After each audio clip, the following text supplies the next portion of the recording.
What's up, guys? YogiZilla here. HorsePLAY Live Uncut, episode 145. You'll notice the Extra Life logo there and the link. So you can share, donate, or join our team. Or all of the above. That'd be great. I just want to make sure that we have the little disclaimer. We're not sponsored or officially partnered with Extra Life yet. But of course not.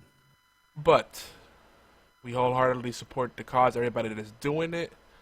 We're doing it as a team, and let's do big things. We got till November 5th to really pimp it out, and then we're going to try to go a whole week streaming. If everybody that's committed to streaming comes through, that is. We shall see. Right. But yeah. Positively ootly. Good neighbor.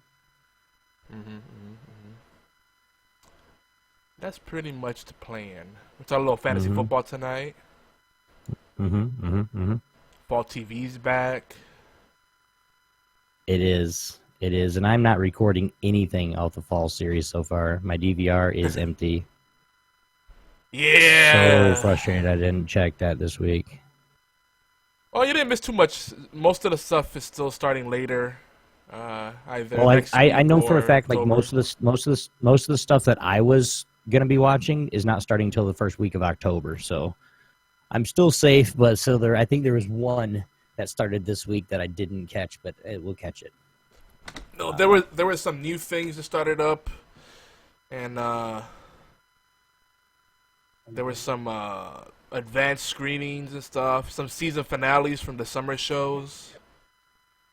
So hopefully we'll get to talk about all that. It's been quite eventful. We're also getting back into the community gaming. We're doing more of the Xbox stuff, specifically Overwatch and Rainbow Six Siege ranked play. We've seen some interest there. So we'll see if we get people involved. Oh yeah, definitely. I'm gonna try to get in. I'm gonna try to do a little bit with you too.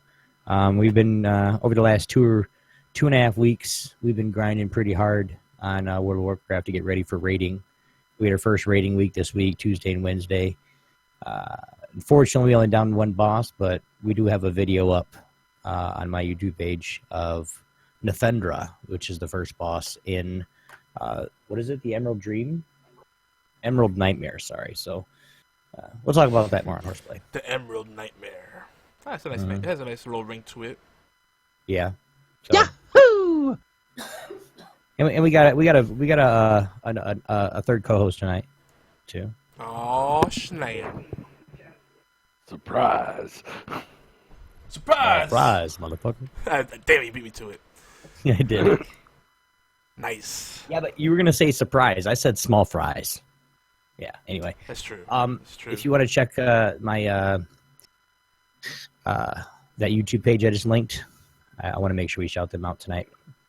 We should also have a quick blurb about SmackDown Live this week, because I have some bones to pick with that shit. I know they're trying to drive a narrative there, but Jesus, I did miss one of the matches though. I know we both watched it. And you're talking to the NSFW crew, so by all means, dig in. You guys are my resident WWE experts, and NXT and CWC and whatever else they're doing, TNA.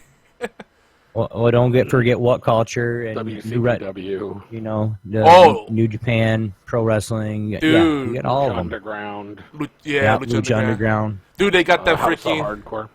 Jesus, they got a lot of stuff, but they also got that freaking the new reality show with Nikki Bella and her sister. The sister, yeah. Yeah, I don't know if I watched the first one, or what was the first episode or a couple episodes, and I'm not really sold on it yet. I have to watch it more. I try to avoid... Like most of it was just them kind of bickering and fighting, and then John Cena and Daniel Bryan kind of had a discussion, and like, John Cena's like, hey, basically said the same thing Daniel Bryan said. Well, don't kill us for our lifestyle. Well, that's reality television in a nutshell, really. Well, Daniel Bryan can be super controversial. as we saw on Talking Smack a couple weeks ago on Tuesday. So At the same time, he's a pretty chill dude, though. Like his Oh, yeah, demeanor, he's at pretty chill. least. Yeah. I'm starting mine. All right. Make sure everything looks good so far. Okay. Well, what's up, guys? Here on Geeky Antics on Twitch. What's going on? We're going to be starting the stream here. We're going to have a little pre-show, but this is episode 145, and we'll be starting here in a second. As soon as you hear the music, pipe down, shut up, and listen, and have some fun. All right, here we go. Rock it. You are listening to an All Games Radio Network broadcast of allgames.com.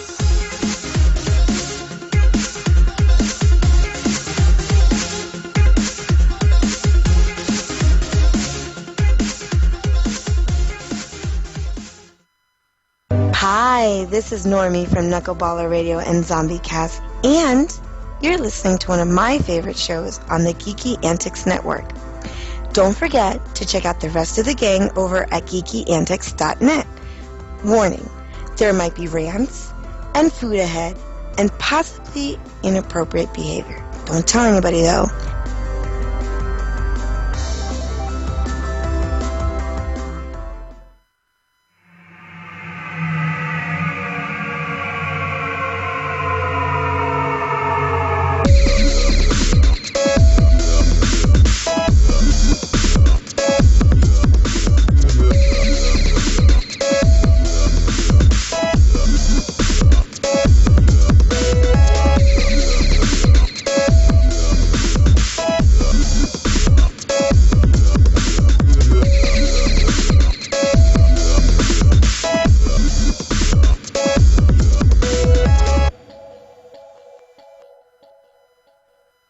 And welcome, geeks, gamers, ninjas, robots, and whoever else listens to this damn show. Basically, everybody else. It's HorsePLAY Live. Today is Thursday, September 22, 2016. Episode 145, titled Fantasy Football Week 3, Fall TV Kickoff, and Xbox Community Gaming. Super duper special customer. But before we get into all that fun ahead, I can't think, nor read, nor talk today. Obi's been drinking a little bit. It's okay. But before we get into all that good shenanigans ahead, I'm joined by the one, the only. Everybody, you all know him. The filthy, hardcore casual that he is. The man behind the scenes of geekyantics.net, YogiZilla. What's up, dude? Yo, what's up? What is going on? Fun fact, anything in parentheses is usually stage notes, side notes, Shut up. Coaching items, not to be read verbatim. I can imagine Especially actors when reading. he says, super duper special customized intro here. Got it. That's so you can do your ad lib bits. Okay. Yeah, You yeah, imagine I hear like you, an I hear you. actor just like auditioning for a role and they read the script and they're like, the man enters the scene looking disheveled. It's like, you're not supposed to read that part. Oh, I'm sorry. Let me try again. No, we'll call you. Yeah, no, we have a IQ level and it's higher than 10. Sorry. Right, true. And of course, we have another interesting person, to say the least. Interesting. Our third co-host for tonight, because he's been on more than once, so he's not a guest anymore. The one, the only, TSE Blades, aka Fatal Blades. What's up, dude? Not much. How is everybody? Pretty good. How Pretty about good. yourself? I'm doing good. Been busy and active, getting a lot of stuff in order. Yes, I can say this son of a. I'm gonna say it, this son of a bitch has been running ragged. Like Raggedy Ann, maybe. Yeah, you want to know what I did, dude? Uh-oh. What happened? Yeah, I started recording and it shut down because it was overloaded for some reason. So the first little intro right there, the music, everything wasn't recorded. Sorry. That's all right. I got you covered. Okay. Worst Well, case as you scenario, I seen go and last stitch week, together. as you seen last week, I'm making sure I get my end up. Like you have it before you get up or before you go to bed, be after the show. So Yeah, yes. that's a good PSA for our fellow podcasters out there, or even people that make videos. If you have multiple people contributing, try to have more than one recording, because you never know, someone will get disconnected, or the recording will get corrupted, or other shenanigans. Forgot to hit mishaps record. like I just happened. Forgot to hit record. So Yeah, yeah, that happens a lot more than you think. definitely. So what's let me know a little bit about what you guys been doing tonight. What's cool or this week, Yogi? What you been up to this week, man? Well, I first want to keep the hype train going with Extra Life. We're getting together some promotional materials with that. We rolled out some of the first few ones, and again, these are not they do not represent any kind of sponsorship or partnership, but like we're doing taking a lot of fan art and then like overlaying a call to action. Like we have one where it's like Ash versus Evil Dead. It's like you could be a hero too. And actually, I want to change it to groovy. That makes a lot of sense. And that's what I meant to do, but I was like, it just derped. But yeah, we're gonna do stuff like that, just kind of little fun things to share to make it easy to share with your friends, and spread the word. So, we want to get the hype going as much as possible, so people can start thinking about donating now and then put the money aside. $5-10. If that's all you can do, that's better than nothing. And then we're also gonna be approaching brands. I'm putting together the plan. It's gonna be launching soon. So that there's going to be different incentives at different levels. So I'm thinking things like there's going to be a really sexy brand page with all the people sponsoring us for Extra Life. There's going to be a nice little like an animated GIF on the overlay when we're streaming. Other stuff like that. There's a lot of things we do, like radio, podcast shout outs, bumpers, all that kind of stuff. So. Really excited to get all the information. geeky.net/extra life. Go over there. Definitely. Ginger, who are you talking? Ginger Ale. All three of us or what? I know I'm not going to be able to go this year, but I probably will be going next year. I know Yogi's not. Hey, how did you know? And because you told me. Yeah, that's true. Or maybe I was invited, but I can't do it. We got too much stuff going on right now to really hit the convention circuit the way we have in the past. So yeah, we're hopefully going to be having some other things in order to where certain people that are affiliated with us will want to go. Is that safe enough to say? Yeah. Somewhere in there. You guys, yeah.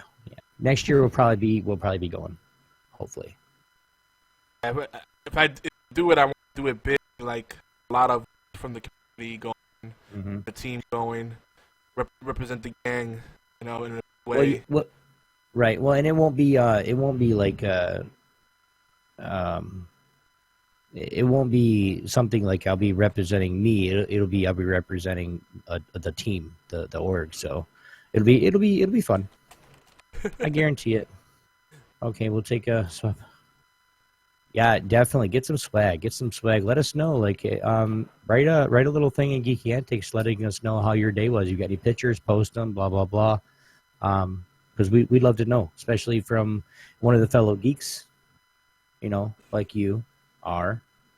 Yeah. We'd love to know because. Fatal, what have you been doing this week, man? All the things. So just a lot of heavy focus towards org, obviously. Streaming, prepping for raids in World of Warcraft, been raiding. Let's see.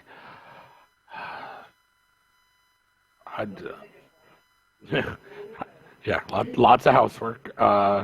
Focusing on trying to get a new hobby. As we know, I like to learn new things every 30 days. And so picked up a new hobby. It's pretty cool. There's speed competitions for lock picking. And so I'm kind of getting into that. I'm getting a starter set and some practice locks to kind of work on. Preparation for the next shot. That'd be awesome, though. Interactive lockpicking in BioShock. Yeah. The best interactivity since Guitar Hero. Though, I mean, sadly, I don't think we'll have a BioShock game ever again. But Oh.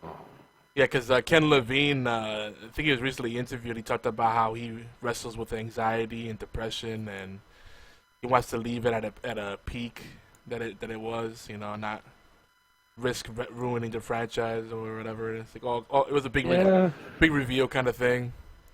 I mean, BioShock Infinite was kind of a close call. It got some pretty mixed reviews, and then people warmed up to it. But Yeah, I think the only problem with I could see Infinite had fun gameplay, like some nice, cool things in there. But when it came out to the gunplay, the multiple ending. no multiple endings. The gunplay was kind of weak. You know, there weren't really the epic battles. There was a handful of them. The level design was amazing though. Like that world was amazing. It just it was lacking some of the magic. Like, but people still like it better than BioShock 2, which I liked BioShock 2. People were really hard on that one. I don't know. Yeah, well, I mean, the multiplayer didn't like. The single player though, I actually liked. Like, it still has probably one of my top 5 moments from a BioShock game, which is when you see the world through the eyes of the little sister. Yeah. And you see everything that's kind of happening. I think that's pretty awesome. Well, also I liked the multiplayer because it was unique the way they set that up. You know, it was an FPS without the gunplay really. Like it had the gunplay, but that wasn't the main thing. It was like the powers. But there's some different things there. It's just like Dead Space 2. That multiplayer was pretty unique, and I still think it's fun to go back to if it's still available. Yeah, like if the servers are still up, you know.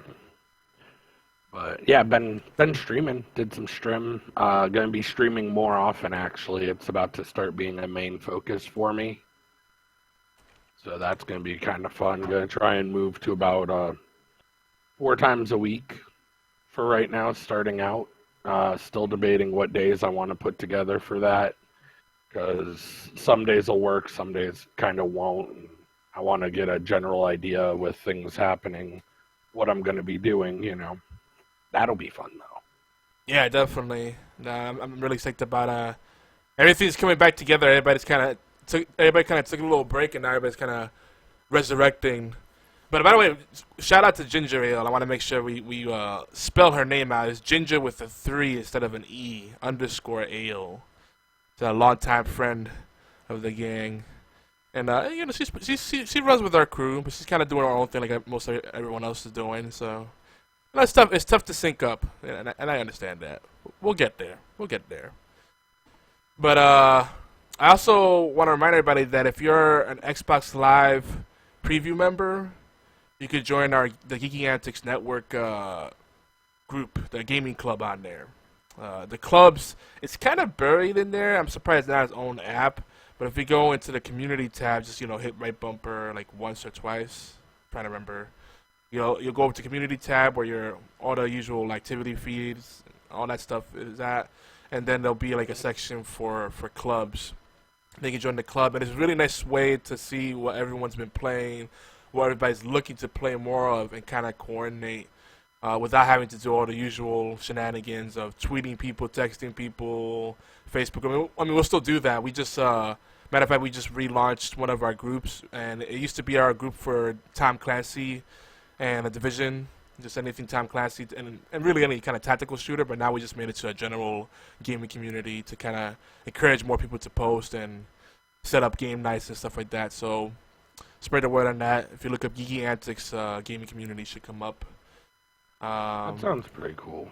Yeah, because I know we have the page, but the page is more for like news and like memes, and people for some reason are shy.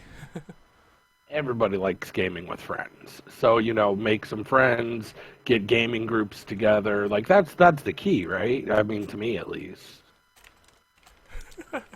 Yeah. Well, that's the thing. Like I said, people are like, for some reason, when it's a page, people see it as a professional thing, and they're less likely to comment. But with a group, everybody feels more involved. So that's something I would definitely urge everybody to join. I need to make a short link for it so it's easier to find. Let me put a little new Facebook group.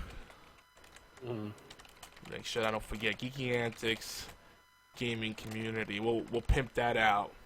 So it's I want to get everybody else involved. So it's a simple opportunity. You see a meme that you like or a game that's on sale, you just post straight to the Facebook group. Because stuff that people are already sharing, and it's so easy. If you're already sharing it to your page, you just reshare it to all the groups you're in, and just do it like that, and then it just keeps the conversation going, So hopefully that create those kind of opportunities.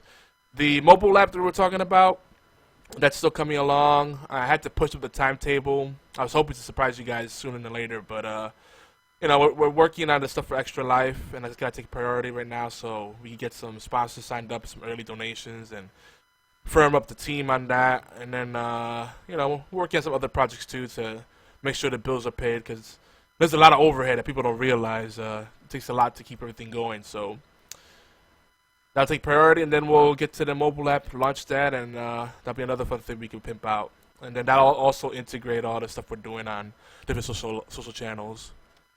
And yes, good question in the chat. Do we have a Discord? Yes, we do. And if you put bang Discord or exclamation mark Discord, you'll see the Discord server.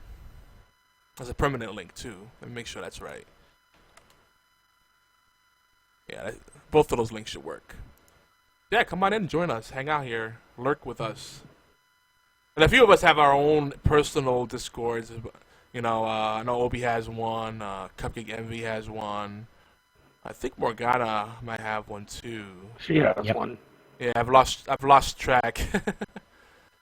So there's a lot of them out there. So we'll spread the love to everyone else too. I am getting like everybody that's starting on like my battle.net, my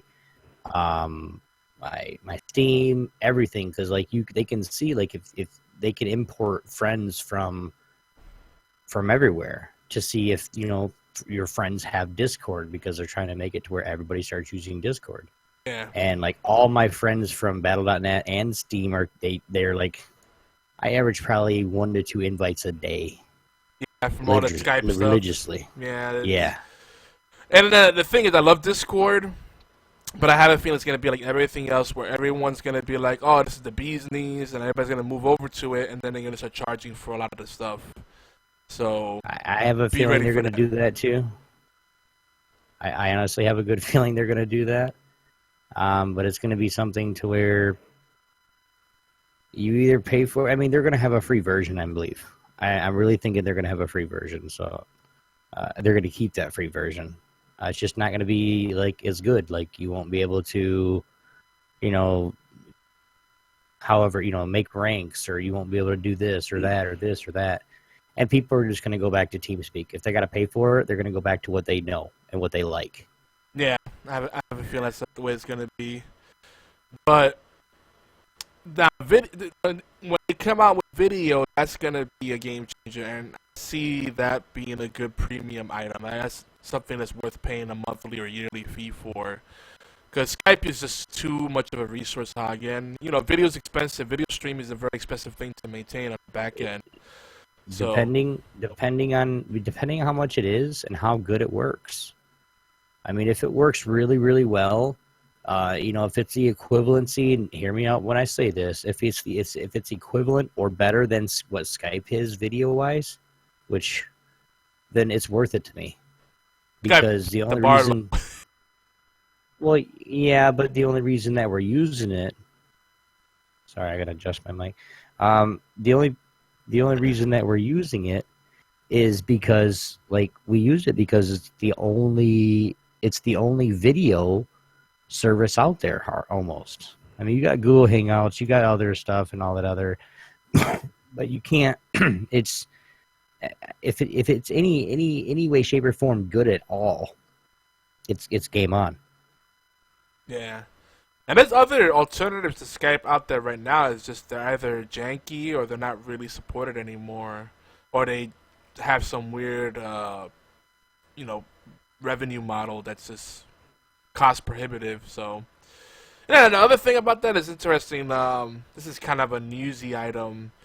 I was listening to John Oliver. You know the show that he does on, is it HBO? I think, yeah, HBO. He does a kind of Bill Maher type of show where he just kind of does headlines and then just rants about it. Kind of like Obi on the Pody, but it's like a half-hour show, but he packs a lot of content in there. And one of the things he's talking about is how like we're in an age of entitlement and it's hurting journalism, right? Because newspapers have to sell out to people that, turn the newspapers from something that's useful and informs the community to just, cute puppies and people getting kicked in the balls because, that's the clickbait, right? So it's interesting because it impacts us because a lot of times, we report things, we're a media outlet as well as a community. And the big thing that people talk about is like, well, are you really a journalist?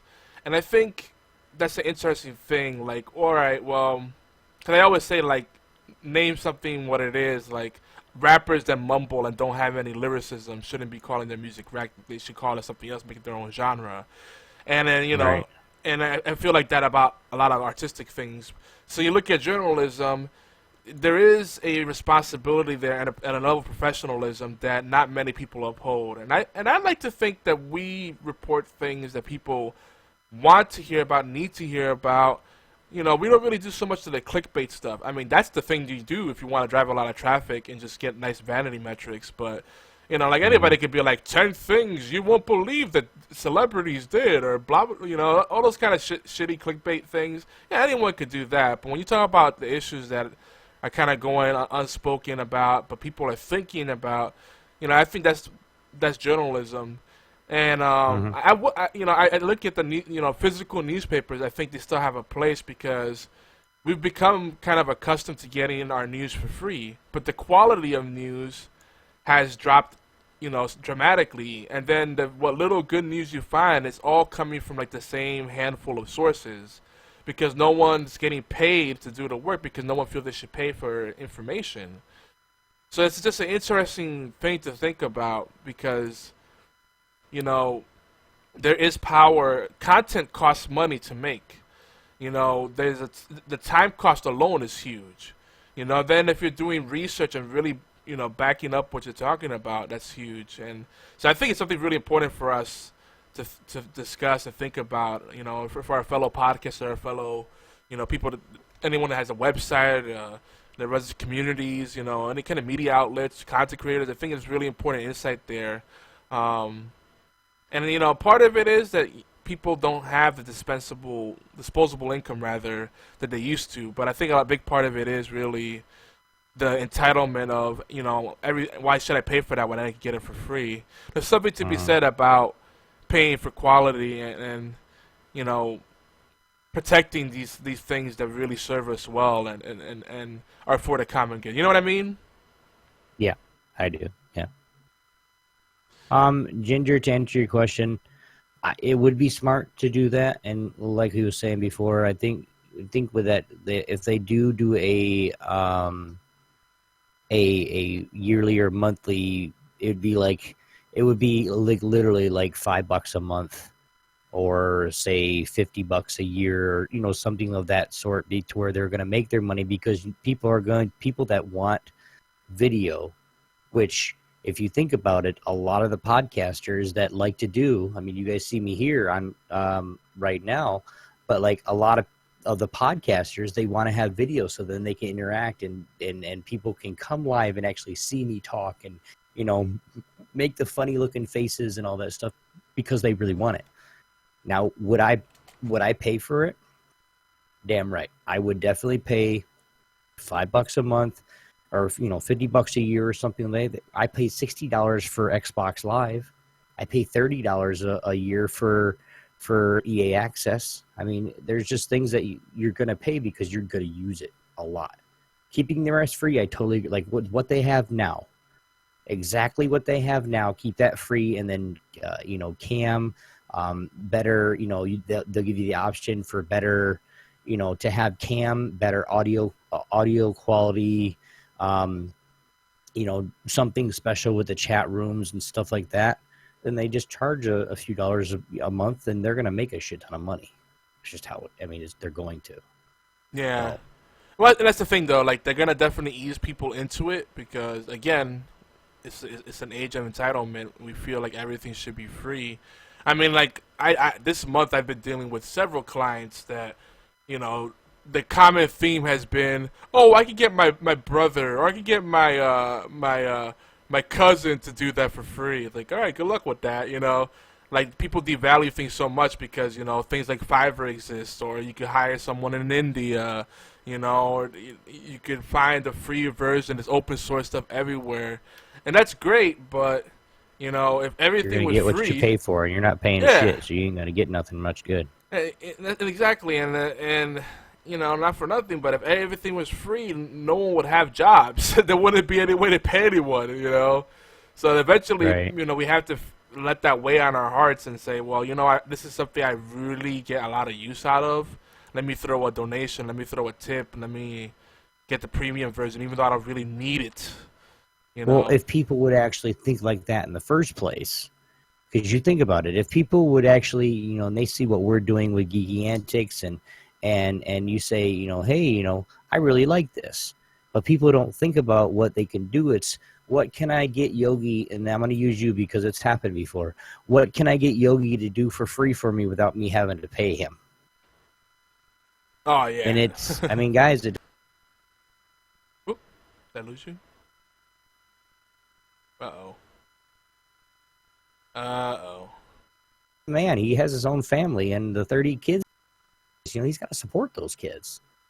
So it's something that, things are free, but only when we can make them free. We can't make them free if we're not getting any money at all. Yeah. And I hate to, I don't want to use Geeky Antics as like a, this is why, blah, blah, blah. No, it's not that. But it's with what Yogi said, and every kid, like I met a kid the other day that he was riding down the middle of the road. And I just kind of waited. Usually, a year ago, I'd have honked and said, get the fuck out of the way, blah, blah, blah. Well, now I'm getting better to where I'm holding my tongue more and basically kind of give it benefit of doubt, hey, he's being a kid, blah, blah, blah. And then he's just kind of doing it. Well, I stood back there for a few minutes. I turned my blinker on, where I was turning, and it was in my park, but I turned my blinker on, and he kind of looked back at me. And then he went the same way I did, stayed in the middle of the street. Okay, I'm slowly losing patience by this point, and slowly starting to use profane words, only on myself. Like, I wish this kid would get the fuck out of the way, blah, blah, blah. And then finally, he looks back at me and smiles. Okay, I lost my shit. I rolled down my window, turned down my good song that I was listening to on the radio, and I said, get the fuck out of the way. And he happened to be in front of his mom and dad's house, where his dad came out, he was standing out in the yard. He goes, what the did you say to my son? I said, tell your son to get out of the fucking middle of the road. And he goes, oh, wait, he was riding in the middle of the road? And all of a sudden, he just jumped like, get your ass in the house. Man, I'm so sorry, dude. Thank you for yelling at him for being in the road. I thought he was going to yell at me. Like, oh, crap, I got to, I'm just trying to go. I'm already in a hurry. I got to get side. I don't remember where I was going. And it was one of those days where if I was vlogging, I would have turned the camera around and it said, look at this dumb kid. Straight up. And just, but his dad was like, thank you. If you ever see him in the middle of the road again, cuss his ass out. I said, no, I'm just going to come talk to you because, I'm trying to be better. I have my times where Jimmy says hi. There's only a few people that'll know that reference. But it'll be to the point where, people are not going to like me. I'm not trying to make everybody like me, but at the same time, I want to be agreeable with everybody. I want to, you can disagree, but there's no point in argue just to argue. Yeah. My wife's over there like, finally, he gets it. But it's I don't even know where I was going with this. Anyway. Well, a little side note, I'm getting a kick out of another guilty pleasure, and again, a reality TV show. It's Survivor season. I can't believe they're up to season 33. How's that even possible? But whatever. Millennials versus Gen X. So that just cracks me up on so many levels. And of course, the millennials are like all like hipsters and super entitled, and they all work like these like really weird jobs. Like one of the girls is like, "I play video games on YouTube." Like, of course you do. Of course you do.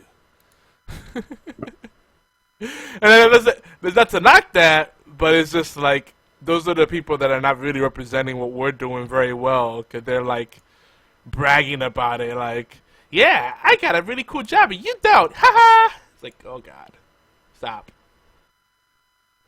it. And really, you're not just getting paid no one's just getting paid to play video games on YouTube or Twitch. There's other stuff that comes with that, and that drives me batty too. Anyway, before I go off on a tangent, Obi, what do we have tonight on the show? Tonight on the show, guys, we want to bore you with extra TV and fantasy football talk, because we're going to do it. I hope you're not bored. I hope you kind of get engaged and ask yourself questions. Maybe you can comment below, yeah? And while we're talking, even if you say commenting, "You guys are boring as shit during this segment. What the hell? Don't do it again." Thanks for the comment. Say something to us, guys. We really want to know. So the news, we'll have a little bit of light news tonight. Fall TV is off to an amazing start. I haven't seen not a damn thing. We're going to talk about new and old shows on our radar. Find out in our WWBW and WWP. You know what? I hate this shit. We're going to talk about this segment we've been watching, what we've been playing. Did we mention Extra Life? Yep. You should join the cause, guys. It is for a great cause. We are going to be doing the Extra Life campaign this year, and we're going to be, raising money for, of course, St. Jude's Children's Hospital, just because we think, the little guys need help too. So, because they can't do it themselves. If you are listening live, come join everybody in the chat rooms over at allgames.com and twitch.tv/geeky antics right here on Twitch. Better yet, come join us on our new Discord server. The link is in chat, guys. It is a permanent one, so you don't have to worry about that. By the way, if you're new to the show, welcome to the gang. Oh, yeah. What's the gang? The gang is Geeky Antics Network Global. The gang is what we lovingly call our community here at Geeky Antics. And that's hashtag Geeks Unite, hashtag Podern Family. That has no freaking relevance to anything we're talking about geeks-wise. Sure it does. I'm just kidding. I'm just kidding. This show is about you guys. Yes, I said it. It's about you. Awesome geeks, gamers, and content creators that we help give a voice to, the little guy, and bring out new things just to shake it up. If it's the same old thing every single time, it get kind of boring. Mm-hmm. I'd get bored. Yeah. Definitely. Mm-hmm.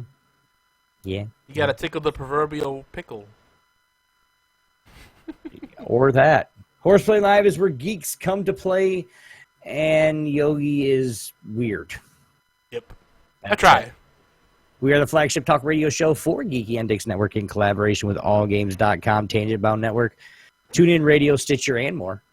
Our show covers all the aspects of geek culture with a special focus on indie and strategy games, technologies, rants, issues geeks face, and, of course, the community events we try to be a part of, a.k.a.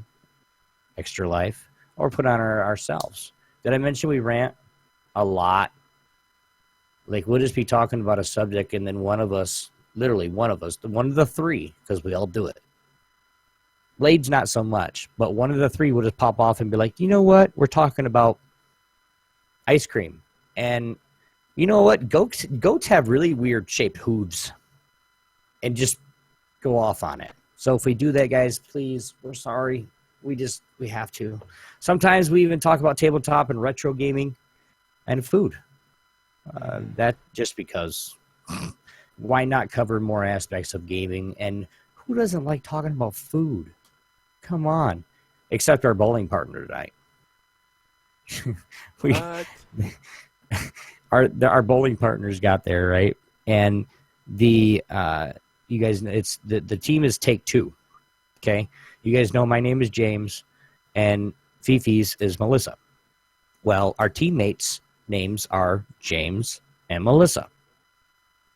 So it's like, blah, blah, blah. And she's actually on one of those, in like a weight loss boot camp. And the first prize for this is it's like $5,000. Like, it's really cool. It motivates, get them to get back in shape, lose weight, do what they want to do so they can actually live a healthier life. Well, she was on like a protein bar and like almonds or something tonight. And I had the chicken strips with fries and cheese and, golden honey barbecue sauce. And then Fifi had a, what did you have? She had a club sandwich with fries. And then her husband, not Fifi's, but the other Melissa's husband, had like a huge pretzel burger, mushroom and Swiss pretzel burger with fries, and every one of us ate it in front of her, and she was like, "Fuck you guys," straight up. My God. It was funny. It was funny. Yogi, let everybody know a little bit more about the show, man. Goat tongues feel weird. Just a little. All right, BT good try. Even though I said goat, so you could have used a freaking cow tongue or something. You had to say goat. They feel weird too. I was bringing it back to what you said about goats. So how do they feel weird? I mean, you really shouldn't have a goat lick you. But do you know, where are you having a goat lick you? I mean, why does it feel? That's for another discussion. But folks, we're live and uncut. We're a late night show. We're mostly unsegmented, unscripted. But except for my parts. Yeah, because Obi needs a little structure, or else he gets a little flustered and starts punching babies, and that's not cool. Yeah. Wait, no, I don't punch babies, man. You have to think about it. You're like, wait. You're like, yeah. Wait a minute. I don't punch babies. But long story short, at least got to be one. So people wonder, they ask, why do you call it horseplay? Why isn't it the Geek Culture Show or gaming and other crap? Yeah, those would be good titles, but it's horseplay. Those names were taken, actually. So. They probably were taken, at least at the time. But most of those podcasts, let's just be honest, about 95% of the podcasts don't last long. We stood the test of time, so there's something to be said for that. You do remember who thought of that name, right? We both kind of landed on horseplay. I believe that we didn't land on anything. Who came up with it? We landed on HorsePLAY. We landed on HorsePLAY Live because Miss Fifi Law thought of the name HorsePLAY Live. And we're like both, oh, yeah, that sounds really great. So I just want to put that out there. She said horseplay. We added the live afterwards. Come on, horseplay is...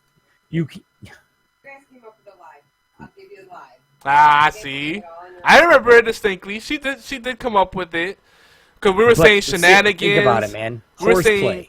But I'm saying we were saying shenanigans. We were saying some other stuff, like silly stuff. We were like, that doesn't really roll. And then she was like, horseplay. And they're like, that's it.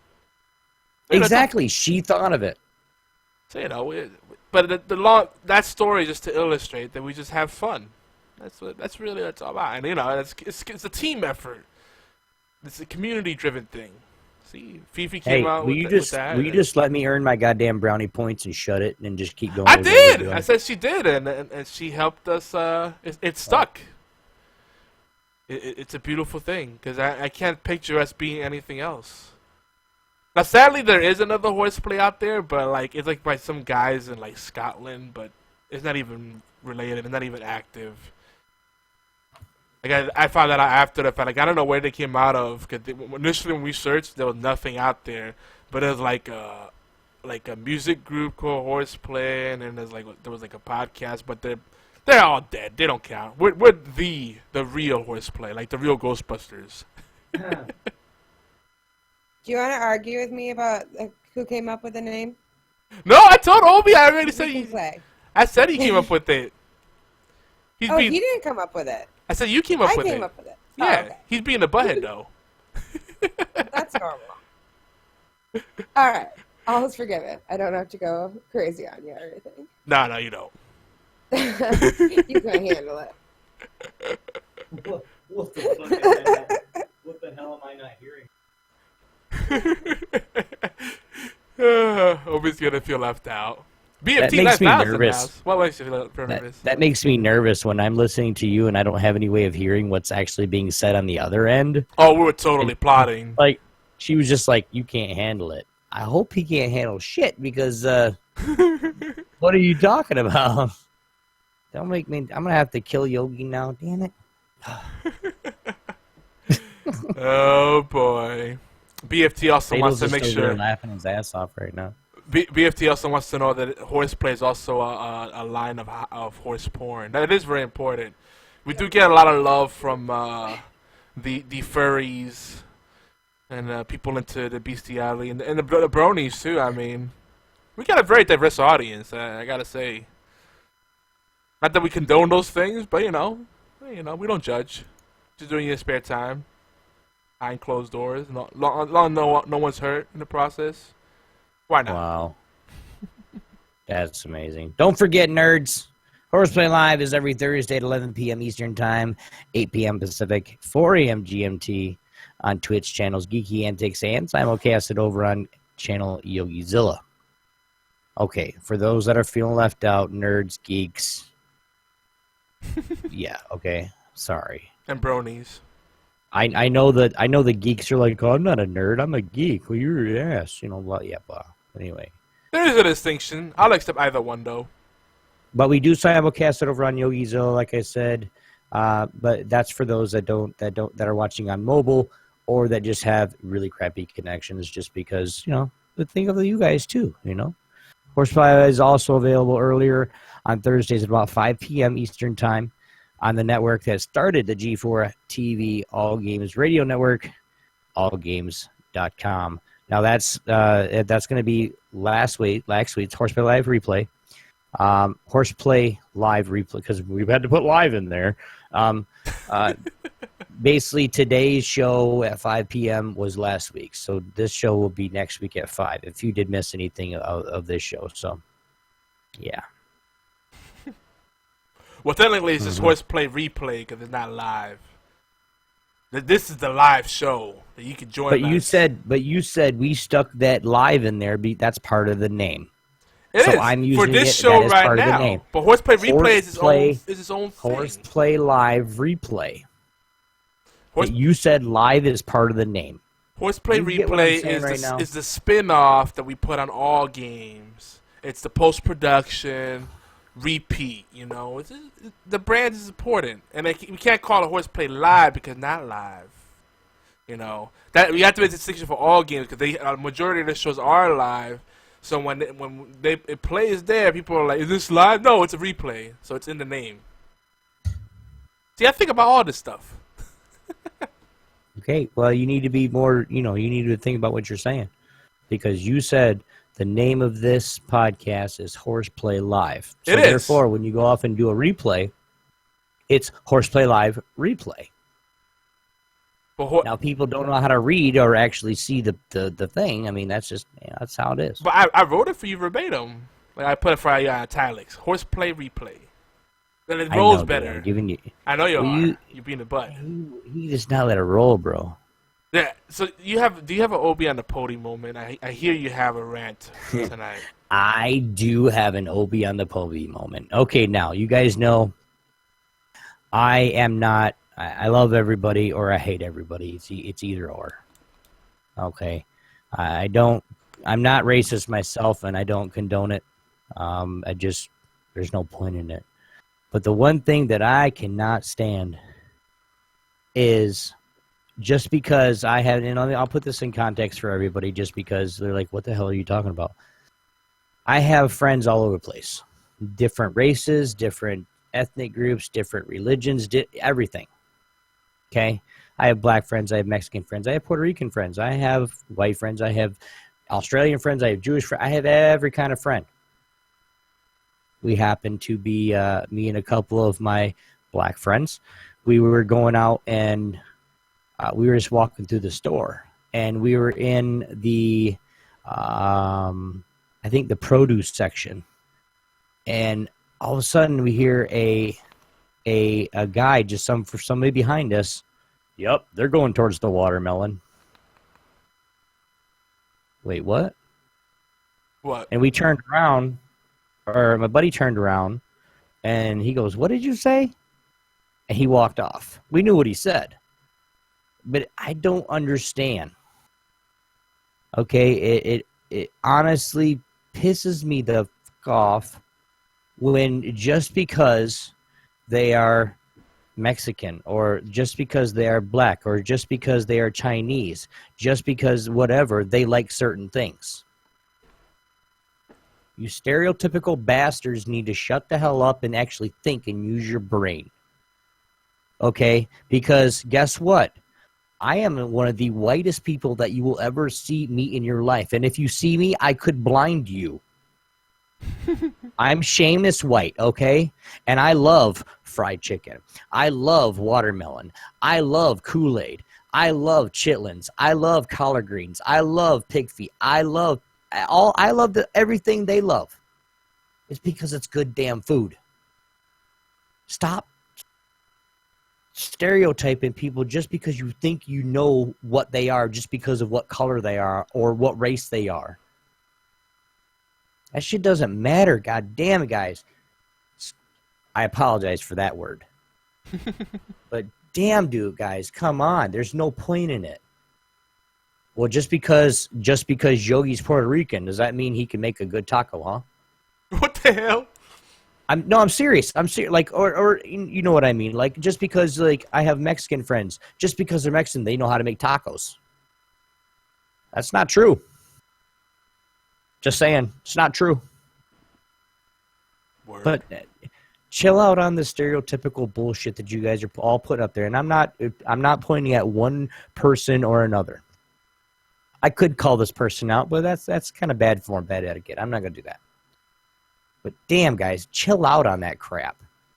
Just because he is, I have several friends, black friends, that cannot stand the taste of fried chicken, that hates the taste of hot sauce, that hates that, well, I don't know if they like it, but that don't drink Kool-Aid because it's got too much sugar in it, that hates greens because it's just, if you don't, for one, if you don't cook greens right, collard greens or mustard greens, they're very, very disgusting. Bitter. But if you cook them right, they're just good, man. A little bit of saltiness, a little bit of flavor, savory flavor, and it's just, yeah. And I got to call my friend and get some made. Missy wants to throw up, but guys, chill out on that stuff, guys. It doesn't make any sense. Honestly, the more people, and it was another thing that it was on Facebook the other day. And yes, it was on Facebook. That was my first problem. But I saw something scrolling down, Black Lives Matter hashtag, and it going off, and I just wrote in there, I said, don't all lives matter? And oh my God, I got 40 comments within 10 minutes telling me that I was a racist bastard. Yeah, let's not even go down that road because that one is... No, I'm going to go down that road because I don't understand. If you have information for me that will help me understand, please help me. I don't understand the whole movement anyway. It doesn't white lives matter. Who gives a damn? Black lives matter. Who gives a damn? Mexican lives matter. Who gives a damn? Chinese, all lives matter. Yeah, we said that from the beginning. White, black, Chinese, whatever. It's not just one race. Because when you sit there and go Black Lives Matter, that means you want segregation. That means you want to make sure it's just one race. Okay, I don't understand that. And for those, I know for a fact, one of you people that put a comment on Facebook is going to listen to this podcast because you do every week. And I thank you. I still love you. You're one of my friends, hon. I promise you. But it's not about me being racist. I'm not a racist person. I usually tell everybody, I hate you all equally. Well, the assumption that you're racist because you're white and you question Black Lives Matter, it is in itself racist, which is the irony of it all. And then, like I said, I don't. But it's not. How is it being racist? Like they're like, oh, you're being racist and you don't even know it. No, because because if you don't agree, it's my mentality. If you don't agree with it, then you're the bad guy. So it's like, hey, you have to like Obama because he's a black president. If you don't, you're racist. You know, no, I don't like Obama because he's a bitch. Yeah, but straight up, it's all not because he's black. Because I thought George Bush was a bitch too. Cause we gonna get Katrina, and they're probably affiliated with fucking Al Qaeda, right? Right? He said that shit on air. He was an idiot, but I mean, okay, I don't care who the president. If I think you're an idiot, I think you're a fucking idiot. Hillary Clinton. Not because and I'm going to get called sexist for this. Fucking idiot. Donald Trump? Man.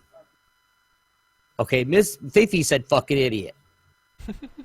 Okay? I'm not necessarily... Now, I don't think the reason I don't think he's a fucking idiot to me is because he is a savvy businessman. He is at a point in the life of business that I want to be in. You know what I mean? It's being a savvy business person is not the same as being a good leader. The other thing that people don't talk about with Donald Trump, he borrowed most of the money to get started from his father. He's not a self-made rich person. That's what people get wrong. He had a lot of help along the way. In fact, he's in massive debt, which is why he does all the publicity stunts and all that stuff. A lot of his development projects are built basically on equity. He's not cash, he's not liquid.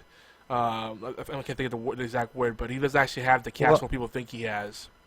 His liquidity. No, he doesn't have. He has the assets. Like he is not cash heavy. Like he can't. He's not like that. But you got to also, how much of his own money did he put to the campaign so far? Oh yeah, I mean, I think it was. I don't know if it was Forbes or if it was one of the other. I know I was looking at it, but you're looking at before now. Okay. So that's the notification that someone just followed us. Ice 12. See, now you get to hear it, Obi, when people follow us. Cool. Thanks for the follow. He's under to the point where he's put over $35 million of his own money into this. And that's from a credible source. I'm not just pulling it out of my ass. It's from a credible source that he's actually pulled that much money off. So yes, he's in debt, but all his money is in his assets. He could go off and sell one of his buildings for $30 million and have it all back if he wanted to.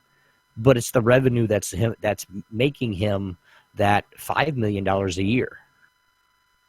Yeah.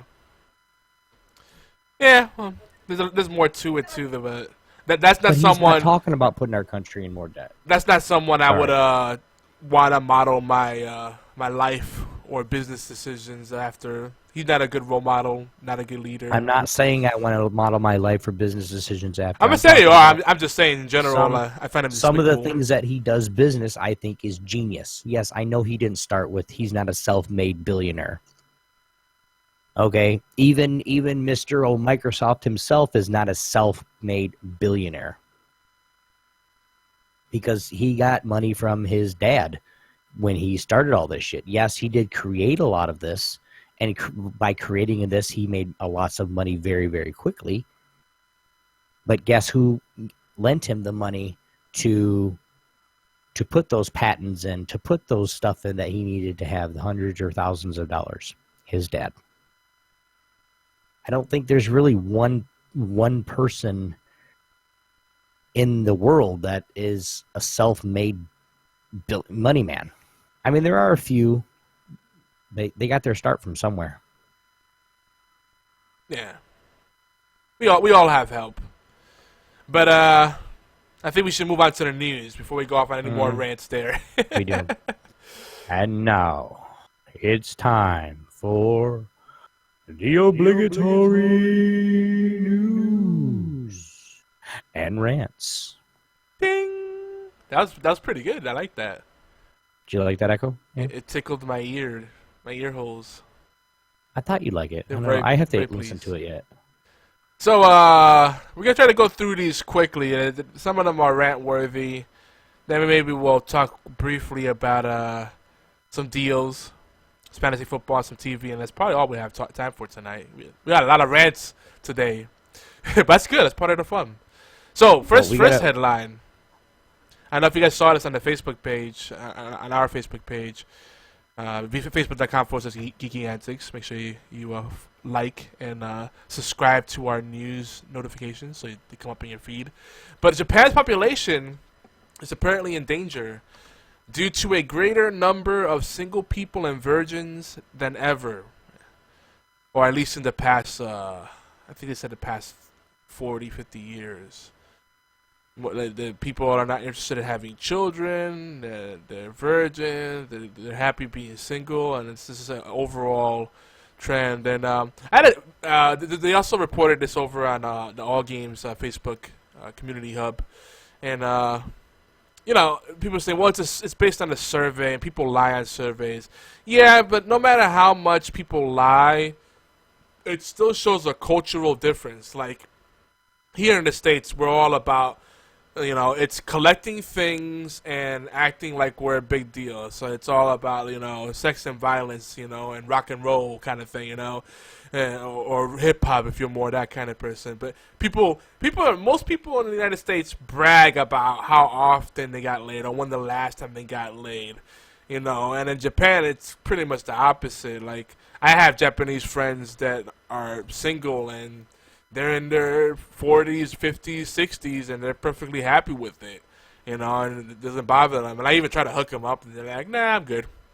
Like, that's just their mindset somewhere else, and it is a cultural difference. It's not a stereotype. It's not generalizing, but there is an important thing to note there with the cultural differences.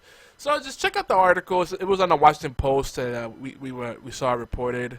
In fact, the Japanese government is actually creating incentives for people to have children, which is interesting. I almost feel like they should do that here, having incentives for not having children, because some people have no business having kids. I'm sorry.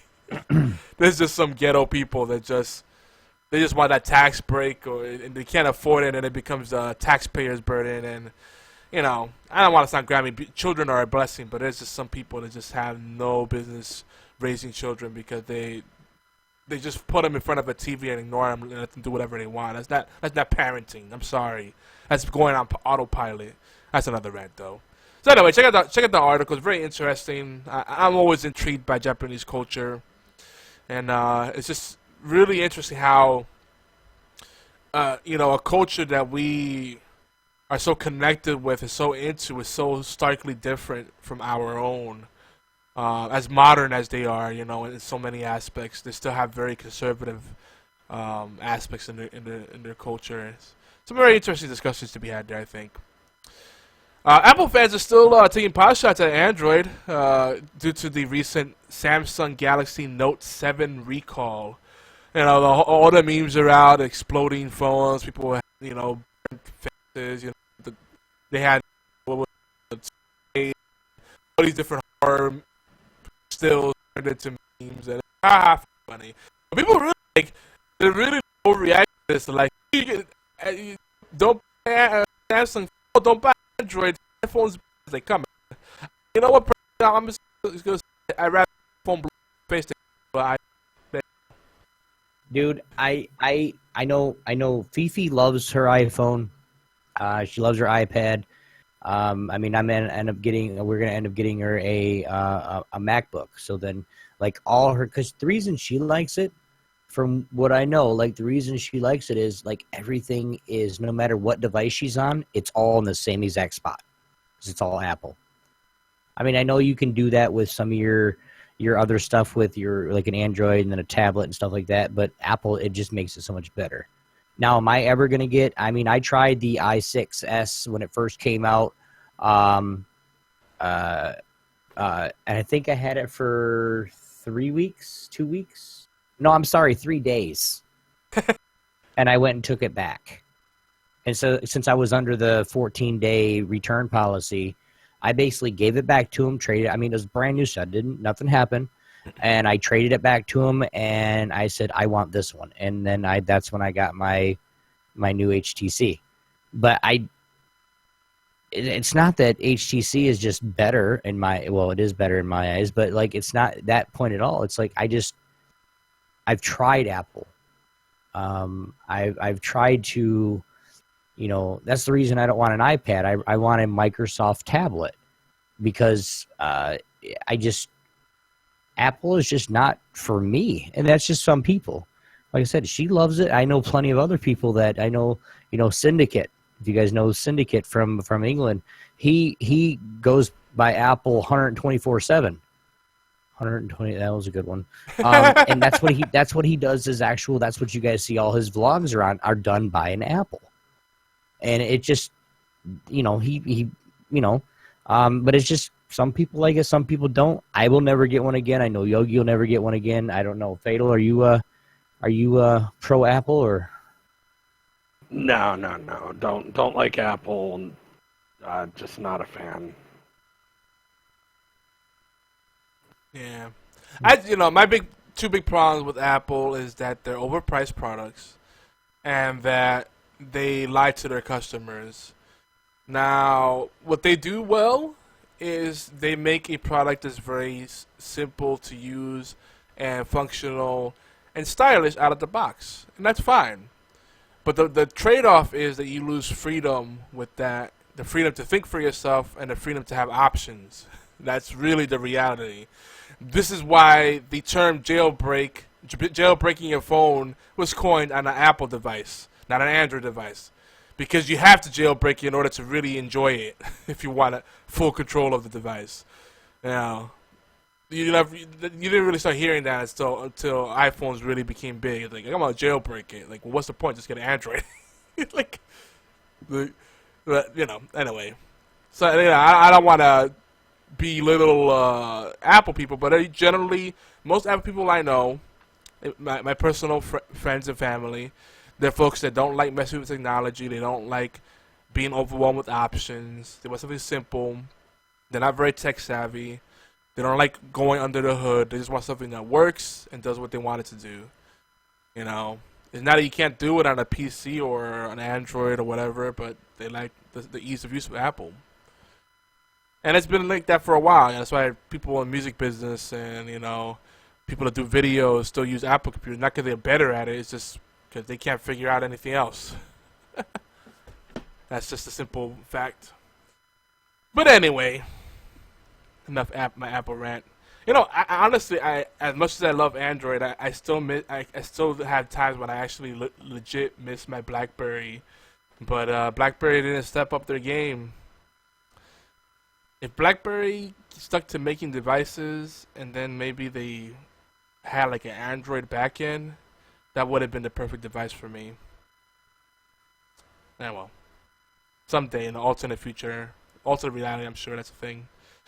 So anyway, the studio behind Advance Wars, which was one of my favorite mobile/handheld games of all time, the studio is called Intelligent Systems, I believe. They're too busy with the Fire Emblem franchise and whatever else they're doing these days. So there's a company. Ooh, Tiger Claw, thanks for the host. Appreciate that, buddy. So they've been busy, and it looks like Advanced Wars may never come back. So there's a two-man team, based out of Japan, if I'm not mistaken, that's spearheading an independent spiritual successor called Tiny Metal. And there's a playable demo for it. It looks very promising. It took a lot of the things from Advanced Wars, but it has like more polish and it's 3D. But it still has that little cartoony feel to it. I'm really excited about this. But of course, again, back to the age of entitlement, people are just shitting all over this. They're like, oh, they have a Kickstarter. I never heard of these two guys. You know, and I'm just sitting there like, isn't that the point of Kickstarter to like, for people that are starting from square one to be able to fund a project? Because an angel investor, a venture capital firm is not gonna invest in you if you don't have a proven track record or some kind of credentials. But then you go to Kickstarter, you go to crowdfunding. That's the whole point. So it just burns me up the stupid things people just spew from their mouth. So anyway, it was even funnier. They say that I never heard of these guys. Well, they've worked on projects like Professor Layton versus Phoenix Wright, Secret of Mana, and a bunch of other stuff. So they're not like complete noobs either. So it's like, why? Like, you're pledging what, $5-10 on average for a Kickstarter? It's not gonna kill you. And if everybody does that through collective economics, people have a chance to make their dreams come true. Like, it's not this is a big deal. So, even if it's this game not on your radar, it's just there's a very interesting lesson here about the general stupidity of people. And it's like people will say, "Oh, I'll wait for this to launch." Well, it may not launch because you're too cheap. And, you know, meanwhile you're drinking your, you know, $7 cup of coffee, you know, and wearing your $300 pairs of sneakers, and, you know, like, well, I'm not gonna put any money in a Kickstarter. I never really heard of these guys. Like, stop it. Anyway, did I lose you guys completely with my rant? Jesus Christ, you got so quiet. That was creepy. I was checking the We're sound. just trying to let you talk, man. No, I was checking the sound levels and my connection status. I'm like, is this thing still on? I was about to tap it, you know. Did you guys catch the season finale of Mr. Robot? Anybody? No, I didn't. No spoilers. No spoilers. I will not spoil it, but holy crap, man. I mean, I kinda like I speculated in my head like there's a few ways they could really wrap this up this season to make us go, oh shit, and they definitely did one of those things. But still, when it happens, you're like, wow. But what was really cool, what was an extra nice treat is that after the season finale of Mr. Robot, they had a advanced screening of the new show on USA called Falling Water, which is so fucking weird. It's brilliant.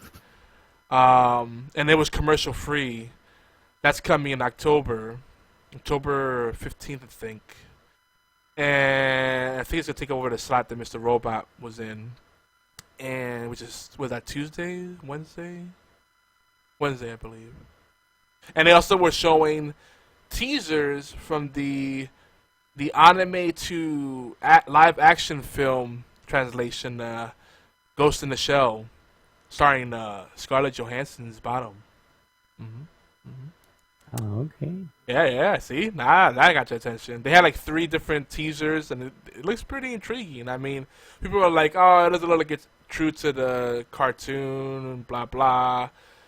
But how bad can it be? Scarlett Johansson's in it. I mean, all right. I know some people said Lucy was really bad, but still, I'm partial to her. Like, she's nice eye candy, so I don't know. It could be a movie of her just eating an apple and farting the whole time, and I'd probably watch it. Not gonna lie. I wouldn't. That's nasty. No, a banana and queefing, that's even better. But that works. Which, by the way, one of my favorite movies with her, going back to the whole Japanese theme we've been having tonight, like, that was not on purpose either, but it just worked out that way. But Lost in Translation, I love that movie. Bill Murray and Scarlett Johansson, oh man, can't go wrong. Right. Let's see. Firewatch for Xbox One has been delayed until the end of the month. I think the specific date is September 30th. But only in Europe, Australia, and New Zealand. Everybody else has the game. I found this is interesting that it appeared in so many news feeds and so many media outlets, because I'm like, is this news? But I brought it up, though, because it doesn't seem like the kind of game that people are really clamoring for, is it? Now, I know this game is a critical darling. I'm looking at it, I'm like, it does have a really cool art style. So a lot of people were calling it kind of like that New Deal FDR style kind of artwork, kind of on the cusp of what you would see in like a BioShock game. And I see that. It's definitely a good-looking game.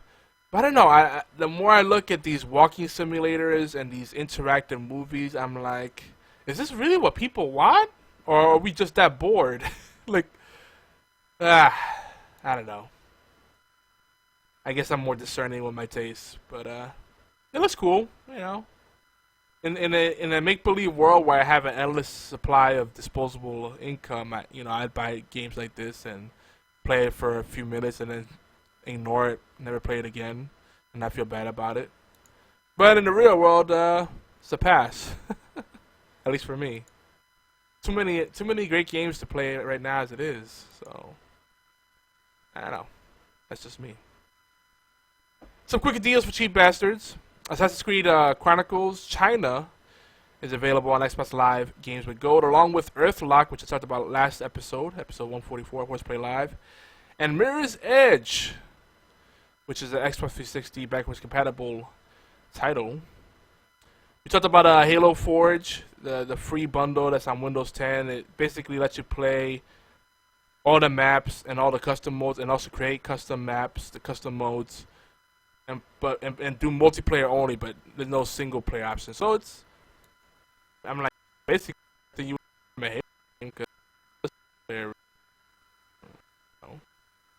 you can't do pain. Another song.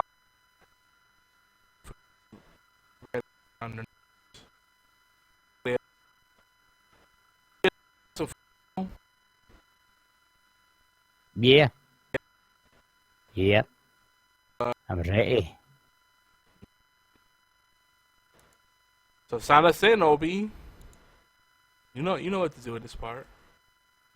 No, I don't, because I'm not even paying attention. Oh my goodness. Quickie. Fantasy football week 3, picking up where we left off last week. Let's go through some trends, players, narratives. We've seen developing over the last over week 3.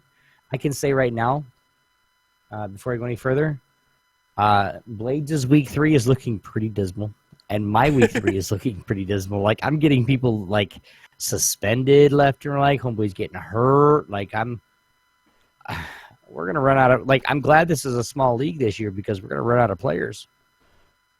There is a lot more depth in that waiver wire that people realize.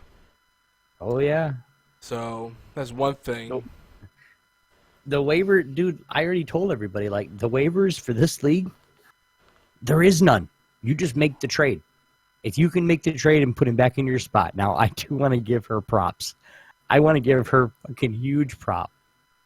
Flabber Abbers, the Tabby, she still does not have a quarterback in, and she almost beat me. I tweeted her, too. I tweeted her too. I was like, hey, put your quarterback in. And then of course Kills is playing T. Tyler instead of Cam Newton, which is just crazy. Oh my goodness. I'll let Fatal start this because well, by the way, if you guys, this might be a recurring thing. We might even spin this off into a mini podcast. If you want more insights from a more casual perspective, I listen to the Fantasy Football, I listen to the Audible, I listen to RotoWire, all those podcasts, and they're fantastic. But they're usually like really hardcore. I mean, they're talking about playing in leagues where they're like each transaction is costing you like $5 to $50. Like, I'm like, yeah, not at that level, buddy boy. That's too much. But it's still great insight. So if you want some of our more accessible information, you can ask us questions at Geeky Antics. Use the hashtag the gang or hashtag fantasy football and then tag one of us. Let's jump into existing conversations. Email us, mail at geekyantics.net. We'll theory craft with you because we're not pretending to be experts, but that's part of the fun is just speculating. It's kind of like the same stuff we do with WWE. Is like, again, like even though this isn't much about the drama, there are narratives there. Like, you look at these game scripts and you're like, there's a story there. Like, what happened there? You're not an expert, but we kind of consider ourselves experts in wrestling. Just saying. Well, I'm saying. I'm just putting that out there for me. I don't know how he feels, but I'm pretty sure he's gonna tell you yes, yes, yes, yes. I don't know. Yes. The only thing this week I felt is screw Adrian Peterson. So yeah, The lowest amount of points I think I could have expected. well, Adrian Peterson's this is what his 9th season or something already. He's like 33 or something. So he's kind of Okay. no. I'm saying like, the talent's there, but it's like one of those unfortunate things. Like the NFL is a young man's league. It's not like MLB where you could really push the limit and still have those huge games, right? And I hate it, but I and this is we might as well jump into it. You know, we just kind of going through a quick list here of overhyped, overvalued, undervalued, or just right. And Adrian Peterson on paper is top 5 running back, right? But I think this year he's gonna be more around number 20, overall. That's if he even plays because he can't stay healthy. Yeah. And I hate to say it because, I mean, this is like a phenomenal player. Like, when you see him just do his thing, like, there's no one like AP. Not even Marshawn Lynch was able to do the things that AP has done on the ground. And he can make catches, too. So, it's a shame. I think this is like, it's just like another player I like, Antonio Gates. I know it's a different position, but, he's getting in the older, he's NFL old, and he's close to retiring. There's not really the incentive for him to have those really blowout games because, like, I think at this point they're not in a contract year. They're not looking to play for much longer. So I look at those kind of players and I'm like, that really should impact their value. Like, really, for Antonio Gates, like, he's not up for renewal. He said his contract is up, I think, in 2018, 2019. I don't think he's going to be playing past that. He's a great player. He still has the upside. He still has the big games, but he's not the Antonio Gates we knew. And I think Adrian Peterson's kind of running the same thing. Some of the more younger talent out there, Stephon Diggs, this is his second year, right? He was a rookie last year, right? Anybody know?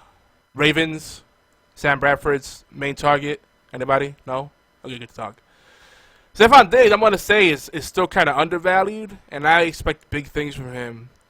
But some people are going to be selling high on him because he's had some, well, at least especially week 2, he had a huge game.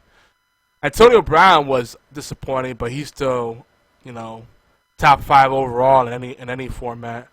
But man, he killed me last week. Like, he had like 5 points in like just about any format. Like, wow. This is that guy that usually does 20, 30 points a week.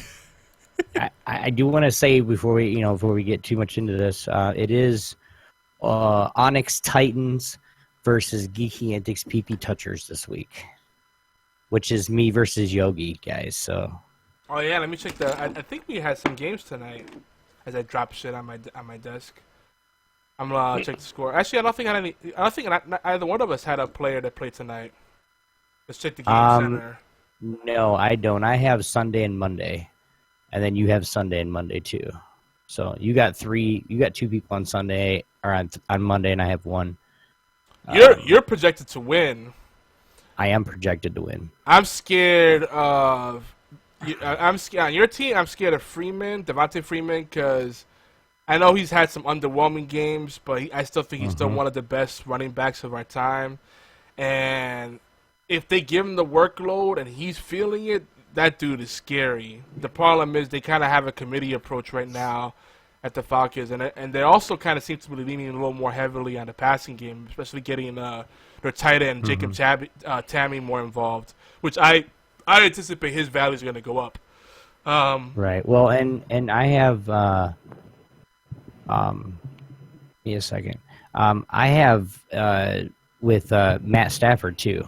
I took out Russell Wilson last week, and I'm glad he did. Russell Wilson only come up with like 11 points. Matt Stafford had 29. So I'm like, I'm sorry. I know we all hate the Lions, blah, blah, blah, but ultimately that is my favorite team still. and I got to pick him up, and he's been working for me. They've lost. They're 1-1, but they're 0-2 actually. They lost against one point last week, but it's just he's been working. Greg Olson's been working for me. Jay Matthews has been working for me. The only person that I'm very, very skeptical on even keeping is my kicker from Seattle. Like, homeboy's scheduled to get like 12 to 15 points every single week. 2, week 1. 5, week 2. See, Russell Now- Wilson is one of those guys that on paper, I'm like, that's sexy. But I don't know what's going on with the Seahawks. But on the field, he is shit. I just want to put that out there. I think it's not really him though. Like, watching those replays, I think it's his offensive line. They're not giving him enough time to do those big plays that he's known to do.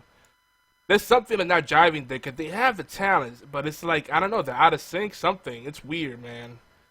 Like, this is not the Seahawks team we've grown accustomed to in the past couple of seasons. So, and I know they don't have Marshawn Right. Lynch, but that shouldn't be as big of a factor. And he's talking about he's still talking about maybe coming back. So, Yep. I don't know. I'm kind of leery about changing my lineup right now. I mean, I changed a couple people. Like I who did I change out? I think I changed out A. Robinson for I think Floyd. Because basically Baltimore has given up the least amount of, or third least amount of passing. yeah. And Buffalo has given up the third most. So, why not trade it in for a week and see how it does me? But it'll be an interesting week. And then I know Flabber Abbers is actually playing our top dog. And I'm going to say our top dog because he has a super strong team. He's playing there. She's playing Dragon with Rumpelstomp. And then Kills Bills is actually going to be playing Blades, which Blades is up on him 14-9.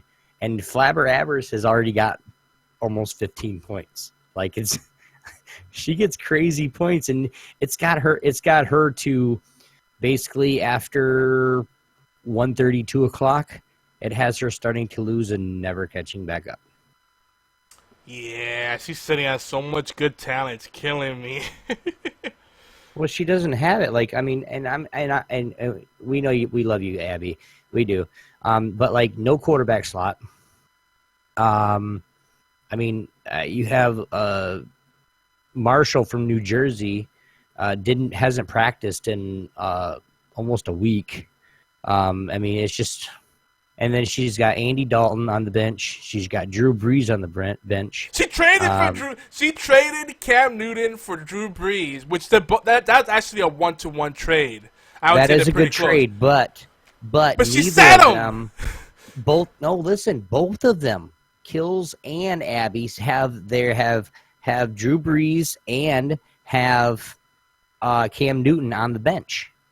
It's like neither, like Kills barely stuck out and beat me. Like, it was like 114.9 to 113.8 or some shit. I mean, I barely lost. 2-0.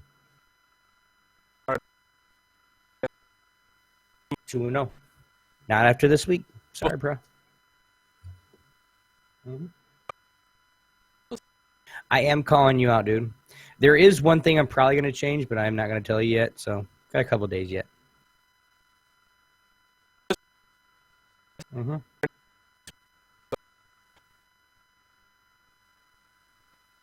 Who? Yay. Nay. I've got to say yay, actually. I like Eli. At least fantasy-wise, okay? Like, actual football, that's a whole other thing. But fantasy football-wise, I think he's a good standard, very workhorse. I like the workhorse players.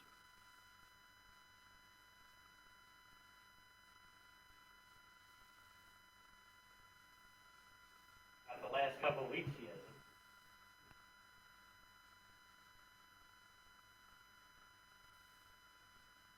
most leagues. And you know what? Right now, the top 5 fantasy quarterbacks in a lot of formats. So suck it. Aaron Rodgers has been disappointing. What do you guys think about year and A on him going forward? He could come back. I think Aaron Rodgers could come back. But it's been nay so far. I'm gonna go nay. I say yay going forward, but nay, like the past couple of weeks has been like, wow. By the way, Yogi, I do have one quick question. Yeah. Do you know who has Manning in our league? I think I saw him. No. That's in another league. I don't know who has him. Wait, don't you have Manning? I do. What a coinky dink. Didn't he suck the last 2 weeks? Actually, he's been all right, like considering. But this week, I expect him to put up good numbers. So I'm looking to take down kills with it. Oh yeah, look at that. This could be the week where you bounce back. Because kills as long as my players can stay healthy. Like, I have a couple of did not practice, limited practices. I've got guys who have been on injure. Of course, I picked up Tom Brady as a reserve after week 5 when the suspension goes up. Yeah, he's a good stash, definitely. You got Gronkowski too. God, you have a lot of freaking injuries. You got Dante Moncrief. Oof. Yeah, dude. Dude, your whole team is like in the freaking like hospital right now. It's crazy. My bench is all just like they're talking to each other in the intensive care ward of what the hell happened. That's what happened to my first 2 weeks. But you got between injuries and damages. But you got DeMarco Murray. That's a good one. And you got freaking C.J. Anderson. Oh yeah, you're good at running. What's gonna kill kills? You should have this one because he's got Todd Gurley, who I want to be a better player than he has been, but he's just not getting the work that he needs to really do things. And Randall if he had Cobb, Cam Newton in, I hate to say it, I'm pretty sure I'd lose this week. He's sitting Cam. He is. He's sitting Cam Newton for Taylor, who's got the matchup against Arizona. Like, that's just bad pool. Bad pool. Well, let me tell you, the Bills, as shitty as they've been, they're going to be one of those teams that's going to cause major upsets. Because they have talent if they get their shit together. But, like, you know.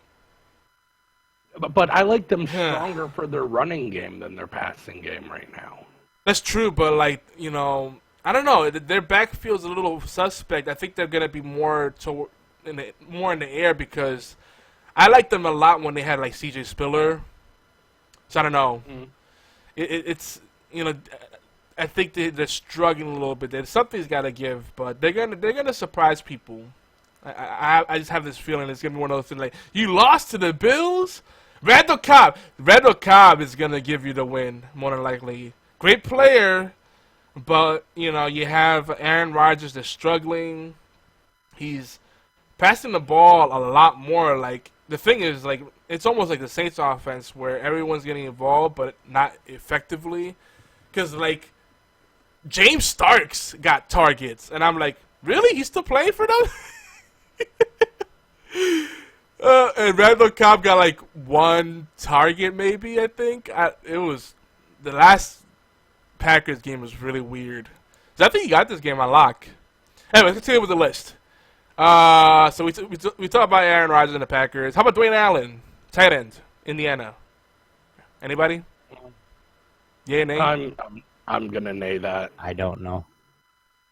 I'm gonna it because there's not much depth on T position and tight end, and I think he still has the upside to justify him. Now, if you have, I don't know, really, there's not really many standout players. I mean, I think I'd put Jacob Tamme, Greg Olsen, just Jason Witten, right?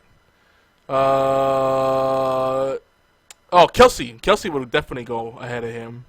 But who else would, like, really a tight end? Who else would really warrant starting job on fantasy? Pitta. Pitta's a tight end, isn't he? Dennis Pitta? Sure, maybe. Yeah, so there's not that many options on tight end, and I think if you could pick up Dwayne Allen off the waiver wire, he's a really good stash, really good bye week play, maybe even a flex play in PPR. So don't sleep on him. Will Fuller, yay or nay? Fuller? Don't judge it off the night's play, because that was pretty disappointing.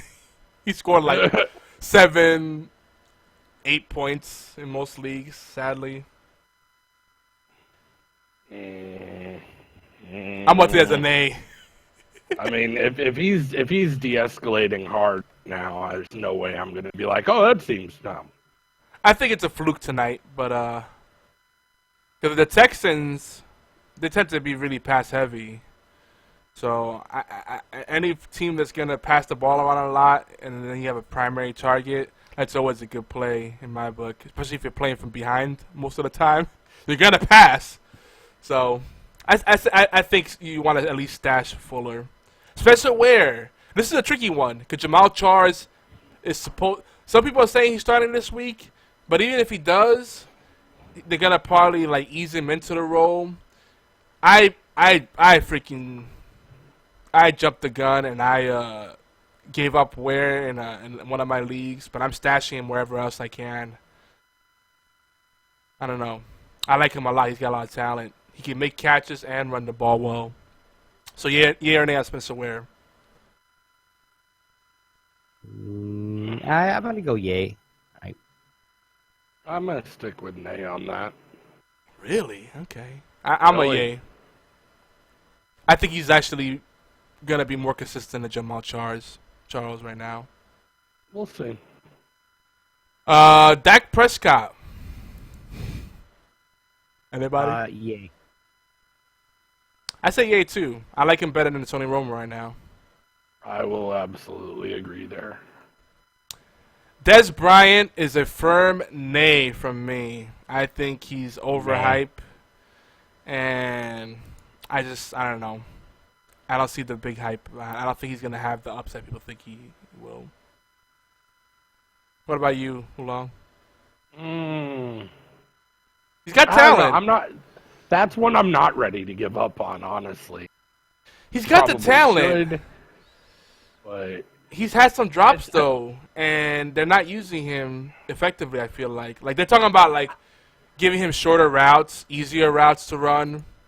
Like they're trying to they're saying they got. we might see him stronger come like playoff time or like heading into mid to late season. He might be a good mid pickup, like a mid-season.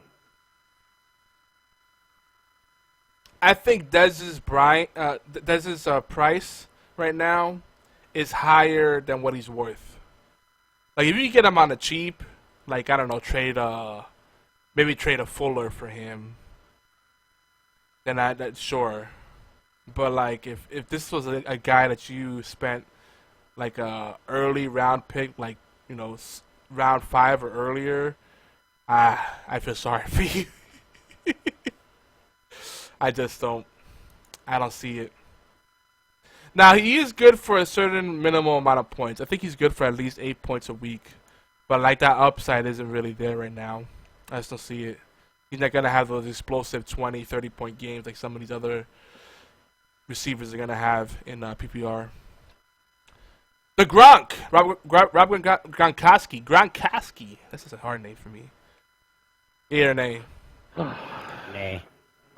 I really, because he's on my team, I want to say yay, and I want him to not, quit getting hurt. But damn, dude, he has just been the most disappointing draft I've had so far, other than Adrian Peterson. Well, he's still the number 1 TE out there. Problem is that he can't stay healthy. That's the sad part. And this is one of those sad things where, like, he was really high on the ADP. But that's a player you should have gotten in round 4 at the earliest because tight ends are not used as often, and then he has health issues. His value is too high for what he is. But you definitely want to stash him if you have him. I wouldn't give him up. He's a beast. The funny thing, 2 seasons ago, I picked him up and he was like a sleeper. No one even had him on his radar. And I just had a gut feeling. I said, this Rob Gronkowski guy, I have a good feeling about it. I picked him up and he ended up being a freaking superstar. Now he can't stay healthy. So hang on to that one. You'll get it. You'll get it, man. You'll get use out of him. You're a dick. No, Gronk is awesome. I just want to put that out there. You're kind of a dick. Like, hang in there, pal. You're gonna get it. I'm hoping. I'm actually gonna I'm hold on to sincere. him just because he's Gronkowski. Like, but at the same time, if I don't see something by probably mid-season, I'm going to expect to drop him or trade him. Now, if you want to trade, I mean, we could talk. Come mid-season. I mean, honestly, even at face value, people will trade. He'll still sell pretty high, even though he has under production. Yeah. Like, we have the space to stash him, so that might be a good trade. Yeah. So a similar tale, and someone that used to be on the same team with Gronk. Mm-hmm. Danny Woodhead. What do you say, Obi? I can't. What extra space are we talking about here? Like, because we got pretty decently, like they're not super deep benches, but we got extra space to play with, and we have the IR slot. So if someone gets injured, you can put them in that slot, and we'll take up a bench spot. I don't even see the IR spot. Like, I don't. Are you on the mobile app or the website? The website. I think on the website it won't show unless you actually have someone that's on IR as actually be injured reserve. Not questionable. Which that's another thing that confuses people is like questionable. They got rid of the probable status because pretty much probable meant they were going to play. So now everything's questionable. Even if all they do is have if all they have is like a bad itch. Right. Well, it's to the point where you have to basically, with so many people getting hurt, so many people kind of, they didn't practice, and then, you got, limited practice, and then did not practice at all. Like, you actually have to wait till Sunday at about 11:30 to change your roster up. Yeah, because honestly, I really think D'Angelo Williams will do something this week. Devontae Freeman, I have both of those guys. Oh, yeah. I also have Jeremy Langford from Chicago, which has been averaging like 19 points a week. It's like, do I want to put him in, or do I want to, it's kind of the point where it's telling me not to play D'Angelo Williams and put, I think, Latavius Murray from Oakland and put him in. But he's like, even projections, it says, Williams is going to get more than him. I mean, it weirds me out a little bit. You know what I mean? Like, I'm just kind of, I don't know. Yeah, it's tricky. And I think the hard rule is that the players have to be declared. What is it? Is it a half hour or hour before game time for kickoff? It's at game time. So as long as it's at, because game time is 12:05. No, but game time decision doesn't literally mean at kickoff. They have to declare a half hour, I think, or if. Oh yeah, declare you basically hit submit, and that's the last time you can hit it is 12 o'clock.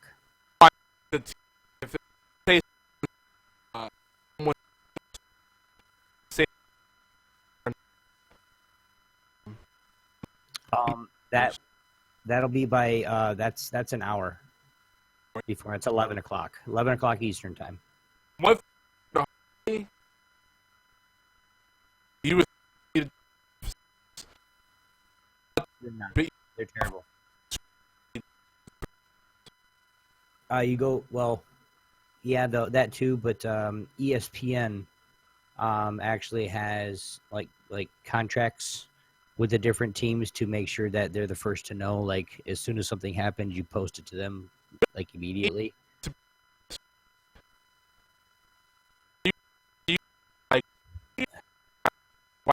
Well, I'm on the Twitter feed, but I'm also watching fantasy football at 11 o'clock too on Fox. So I'm watching the fantasy because that's most of my Like when I if I'm going to change somebody out or add a player or drop a player or doing whatever, like it's at 11 o'clock on Sunday. Because unless I have a Thursday game, then I'm watching pretty close to that actual team's Twitter. But for the most part, it's all about. I just watch the ESPN because they basically break it down for you at 11 o'clock. On, give me 1 second. At 11 o'clock on Sunday, they'll actually come up and put in there. They'll actually have the fantasy football hour. If you're playing a game, this is what if you have this guy and he's on your bench, you're going to want to play him because he, instead of the third wide receiver on a team, he got bumped up to number 2. Well, the third wide receiver is the slot receiver, and that's only when there's 3 wide receivers on the team or on the field. 90% of all of every team, basically. Miami's going with the three receiver set. Aren't they doing that a lot now? But I'm saying I believe so. I think they're playing slot. But you think about 99% of the teams, 100% of the teams at least have 2 wide receivers on the field. Yeah. 1 or 2. If it's a pass, run, or whatever, there's always 2 wide receivers on the field. Well, ESPN might say, hey, this guy got bumped up from 3 to 2, so expect him to play more. If he's a 10-point guy and he's kind of on your roster to have that extra running back or that extra wide receiver, he'll be able to, you'll be able to switch him out real quick and then, maybe get a few extra points. So the league that we're going to be starting, I know, what did I say? It was October.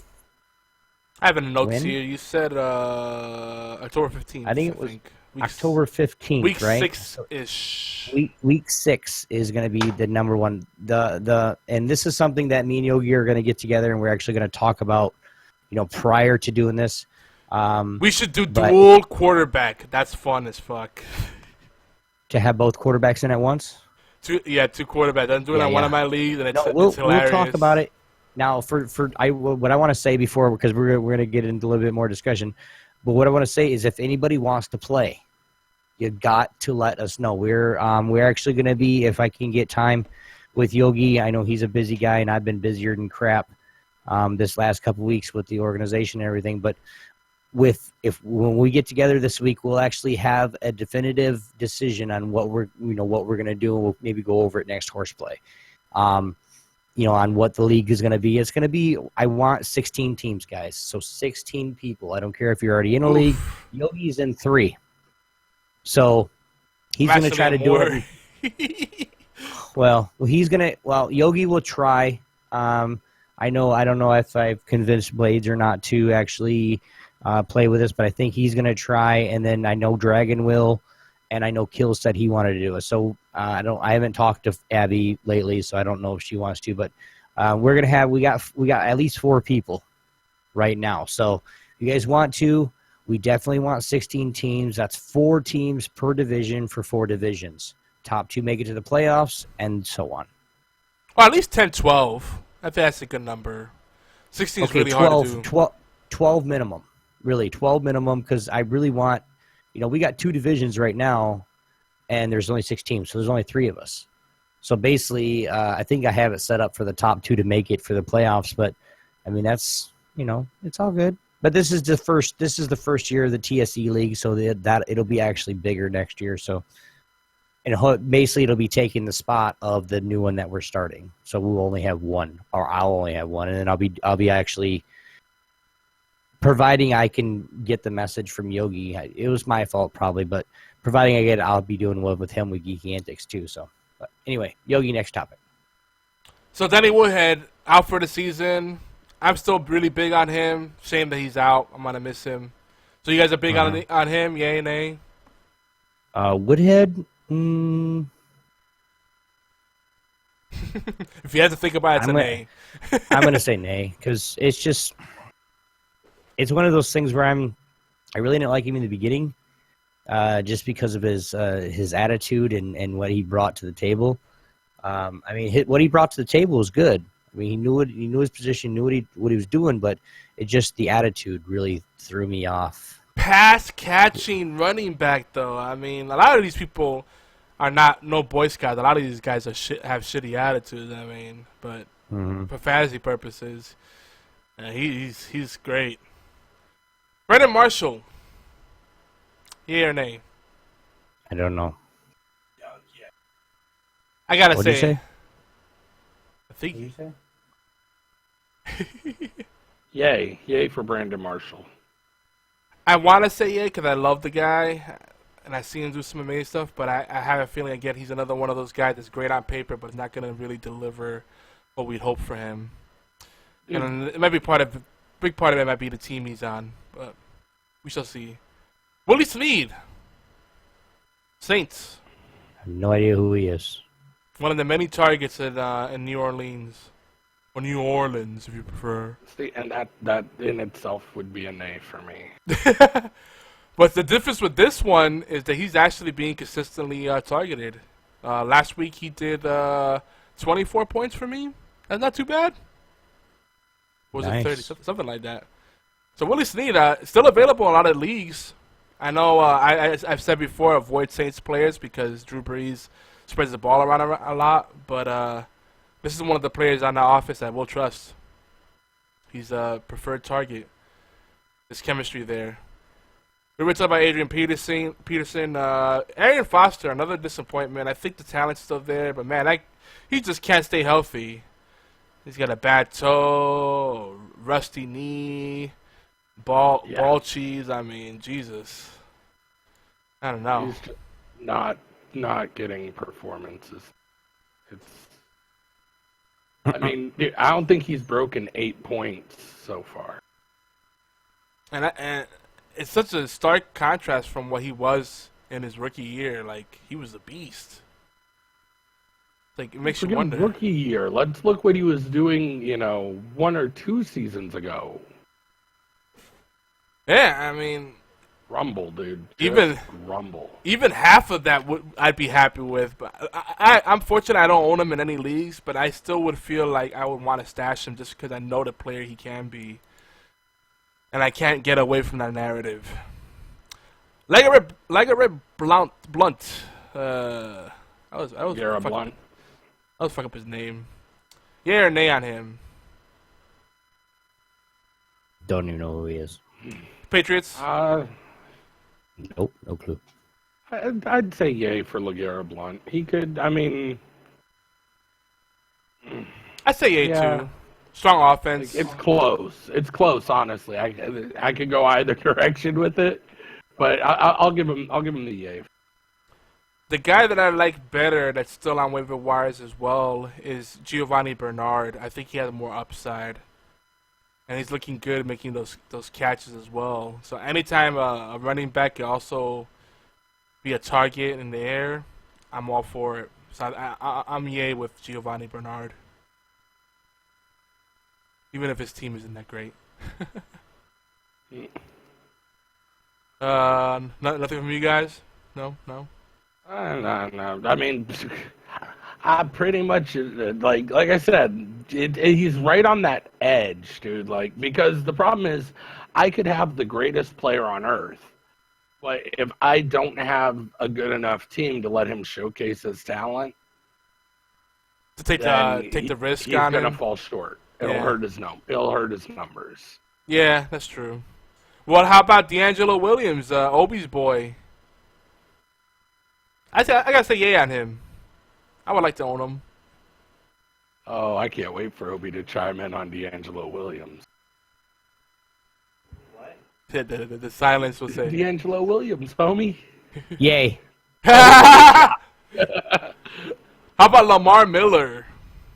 Wait, what did you guys say about D'Angelo Williams? I said yay.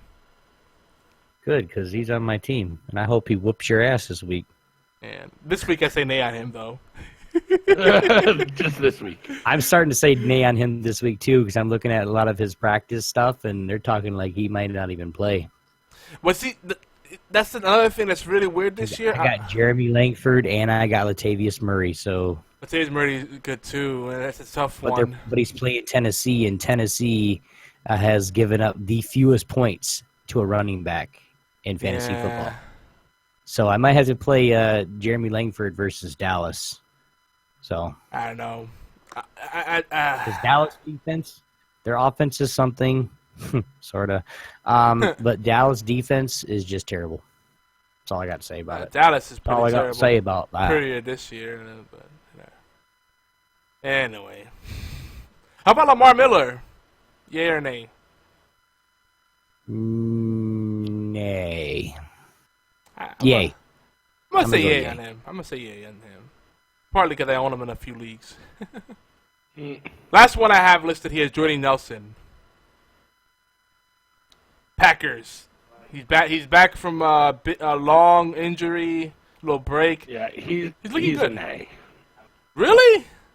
Yeah, just because Packers, and I'm a Bears fan, so he can bite me. Oh, I'm gonna go. Yeah, the best season ever. Well, He's looking Yeah, good I'm out gonna there. go. I'm gonna go nay too. I'm gonna go nay too. All right. Just because of, when somebody comes back from an injury, I'm always skeptical. Well, he's been back for a couple of weeks, and he's doing really well. Yeah, we'll see. He's looking good, man.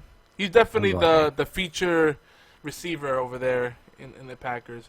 All right, so there's been a lot of injuries. Just going through them real quick. These are ones that make us cry the most. Keenan Allen, Jamal Charles is still nursing his injury. I don't know if he's going to be 100% when he finally plays. Garoppolo, great quarterback, but, Danny Woodhead. Chris Ivory, when is he coming back? Arian Foster on and off. Gronkowski, we talked about. Rashad Jennings on the Giants. My New York team. What's up, man? What's going on? Stay healthy, please. But there's some good options still in the Giants, if with Jennings hurt. Adrian Peterson. I mean, the list goes on and on. It just seems like everybody's made out of gingerbread, especially now with this designation of questionable being used more often. It's like all you see is Qs all over the place. And it's kind of scary, even though you know that those Qs could just be the probables, and they're pretty much 99% guaranteed to play.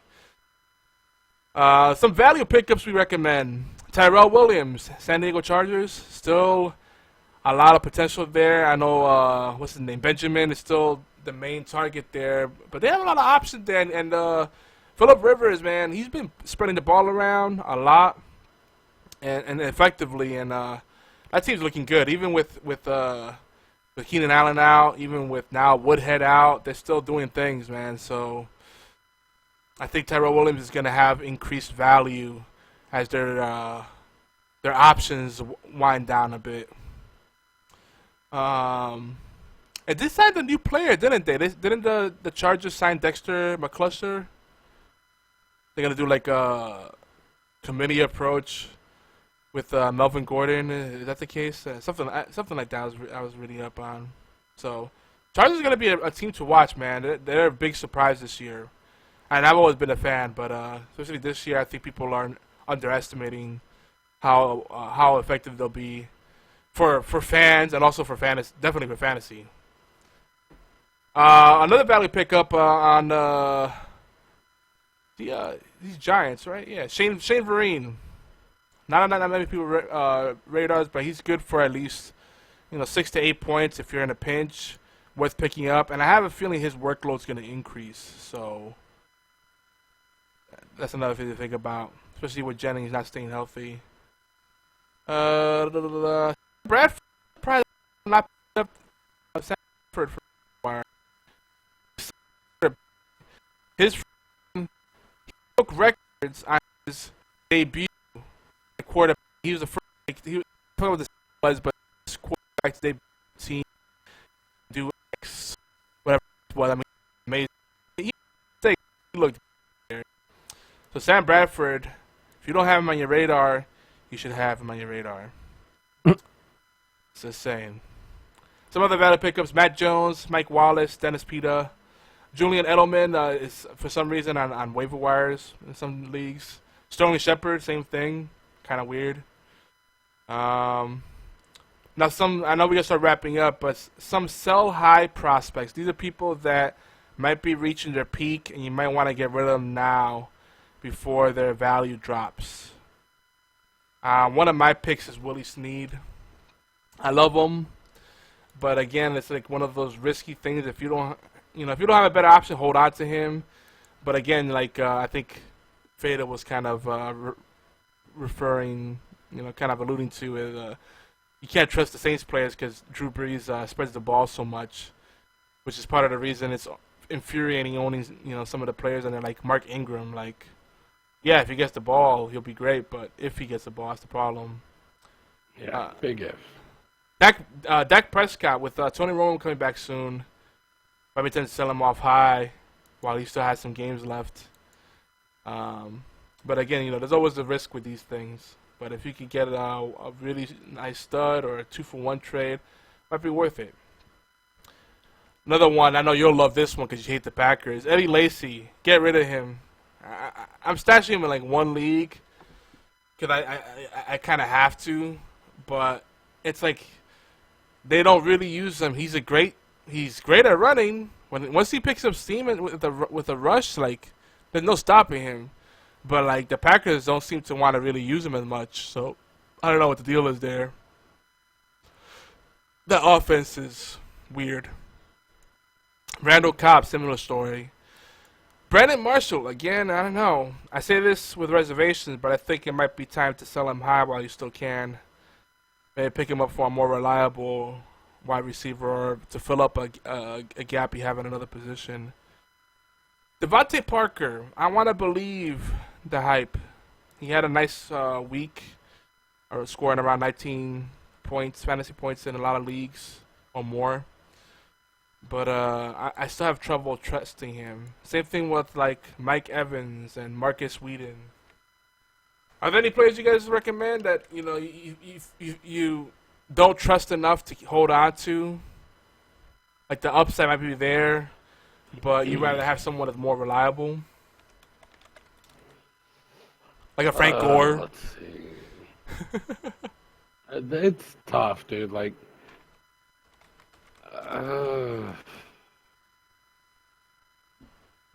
not really. Like, Well, a good option will be players that are filling in for a spot because someone's injured. well, yeah, but that's just general fantasy strategy. Yeah, sell them this high. guy's injured. Let's pick his reserve off the waiver, and Yeah, you sell them high while they still have the hot hand. You make an educated guess that they're probably gonna start dipping off or they're gonna be replaced. The player that gets them gets a couple of games out of them, and you get something you need. Everybody wins. I mean, I hate to say it, but I don't know. No, I'm not gonna say it yet. Maybe if we review this at a future show, I'll bring it up, but don't want to give up on them yet. You don't want to jinx it. You're not gonna speak it out loud. I gotcha. I'm not even gonna throw it out into the ether. Well, on NFL.com, they had some really cool kind of Week 3 matchup reviews that I think are worth looking at. If you want a little more background there, it was interesting looking at the players that they had at as like a flex. And just, before we wrap up, just quickly looking at who they have as flex. Will Fuller they have as a flex. LeGarrette Blount is a flex. Who else? Let's see. They got Michael Floyd. You talked to three defenses, Trigger. first three How's rounds. that working out for you? Absolutely. Autoplay videos are the worst. See, NFL, I can't read your shit. Sorry you had to hear that. But check it out. They have a few interesting. What's that? Was that you? Yeah, that was the stupid autoplay video. I thought I was like, damn, what am I? I'm watching like 3 YouTube videos right now. I'm like, damn it, which one is it? Autoplay videos. Why do people still do this on websites? I wanted to read some of that stuff real quick, go through who they recommended sitting, and a lot of people we just talked about. They had as flex plays. And I think D'Angelo Williams was one of those people. They don't feel confident in the starting position, but as a flex is okay. So this is interesting. Like, good enough for flex, but not good in the top 2 slots in any position. It always cracks me up. Because, I don't know. I'll have to talk since I'm not playing Blades.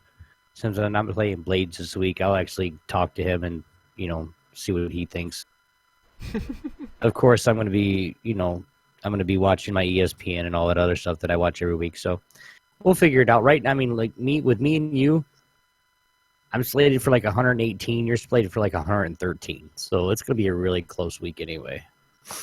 Yeah, that's one thing. I don't really trust those projections. I mean, if you really want to look at numbers that are going to give you an accurate picture, like go by the Vegas over-under type numbers and all that shit, because these guys, they're analysts. Their analysts look at crazy things like weather conditions, favorite color, how players tend to do when certain numbers are prevalent on the field, like weird shit like that. It's like they have all these statistics and they break it down to a science. There's so much money on the line, but even then, like sometimes you have to make a judgment call. Like, do you look at the player's talent, their potential upside, the potential to be explosive? Do you play the matchup? Like, there's a lot of variables, and sometimes you just make a judgment call. And I think the way that I approach it is you go with the safe calls, the tried and true player, the proven players. If it's a close game, but if you're projected to be really behind the player, then you go for those riskier, high upside plays because you have to, kind of, right? So that's kind of how I look at it. So, and just a thing too, like if you look at the positional depth, there's still a lot of depth in quarterback, even the wide receiver. Now tight end and running back, that's where it's a little more slim picking, and you may have to make a good trade for. But most leagues you're only playing one tight end, so you're not really that hard pressed to do it anyway. And I am trading my quarterback, so if anybody wants him, you can have him. Okay. Give me a flex pick for Russell Wilson, and you got it. They need a good trading block feature. Yeah, I hear Fatal needs a good quarterback. But you guys are rough on Eli, but Eli's a top 5 quarterback in fantasy. I'm telling you. Matt Ryan, top 5 this week. What? Matt Ryan's coming up too. I'm telling you. Dude, I was looking at some of the free agents. Like Matt Ryan's the number 1, and he's still a free agent. Like, what the fuck? The only reason I haven't snagged them is because I just don't have the space to spare. Like, if I drop somebody, I'm gonna end up feeling guilty about it because someone's gonna be like, "Ooh, $100." How do you drop a player that you can't drop? Oh, if it's a player on a can't drop list, you can't drop him. No. But how do I get the fuck rid of him? For Russell Wilson? I don't want him. Like, I want to drop him. I tried to, and he's on the you can't drop list. You gotta trade him. It's the only way. Yep. It'll trade me for him, and then you can have him for a backup or something behind your Eli. Well, make me an offer. I'm always willing to look at it. Yeah, I'll check. Well, it out. I have. I think it's a top 15, top 20 quarterback that I really see like he's gonna do something. Like, more than Russell Wilson's going to do. Well, don't forget about your bye week either, though. Quarterbacks are still a big portion of your production. Oh, yeah. But I have my starter in. So it's like I have my starter in, so it's not like it's not somebody that's actually going to, like, Russell's my secondary. But anyway, we got to get going here. Yes, we do. So, good chat. Again, if you want to ask us some stuff in between the weeks, because, we're on Thursday. It's not the most ideal time to talk fantasy football since a lot of games are already in progress or took place already. So, tweet us. Easy to find us. Hit us up on Facebook. We're going to try to post more stuff on our Facebook page and keep the conversation going. Hey, who knows? Maybe we'll even make a fantasy football group if everybody gets involved. Definitely. Before we do cut out, though, I do want to make sure I give shout-outs to at least one person. While doing my vlogs and stuff, there's a couple people that actually walk up to me and say, hey, you're a vlogger or you're a YouTuber, blah, blah, blah. And I just want to give them a shout-out tonight. And it's basically Film Ingo TV. FILMTINGO TV. It's Jordan, Quentin, and Matt. And they do like stunts and pranks type things, but like decent, like good pranks, not like going up, in downtown Compton saying, hey, what's up, my neighbor? Yeah, and that shit like that, like he's going to get shot. So then he's actually getting ready to start maybe like a vlogging channel, so we'll let you know. But go check them guys out. Film Ingo TV. It's right here on YouTube, or on there on YouTube. So go check him out. Hopefully, you guys, if you guys like him, let us know. Let him know, because he just started a YouTube channel, and then of course, what person is not going to ask for a shout out? Of course, right? And what do? We give shout outs whenever we're asked, just because the more the merrier, guys. You got more people that want to band together and do it, and I'm going to end up doing a collab with him here sometime before the end of the year, and we'll get that on YouTube and all that good stuff. So big shout-outs to those guys.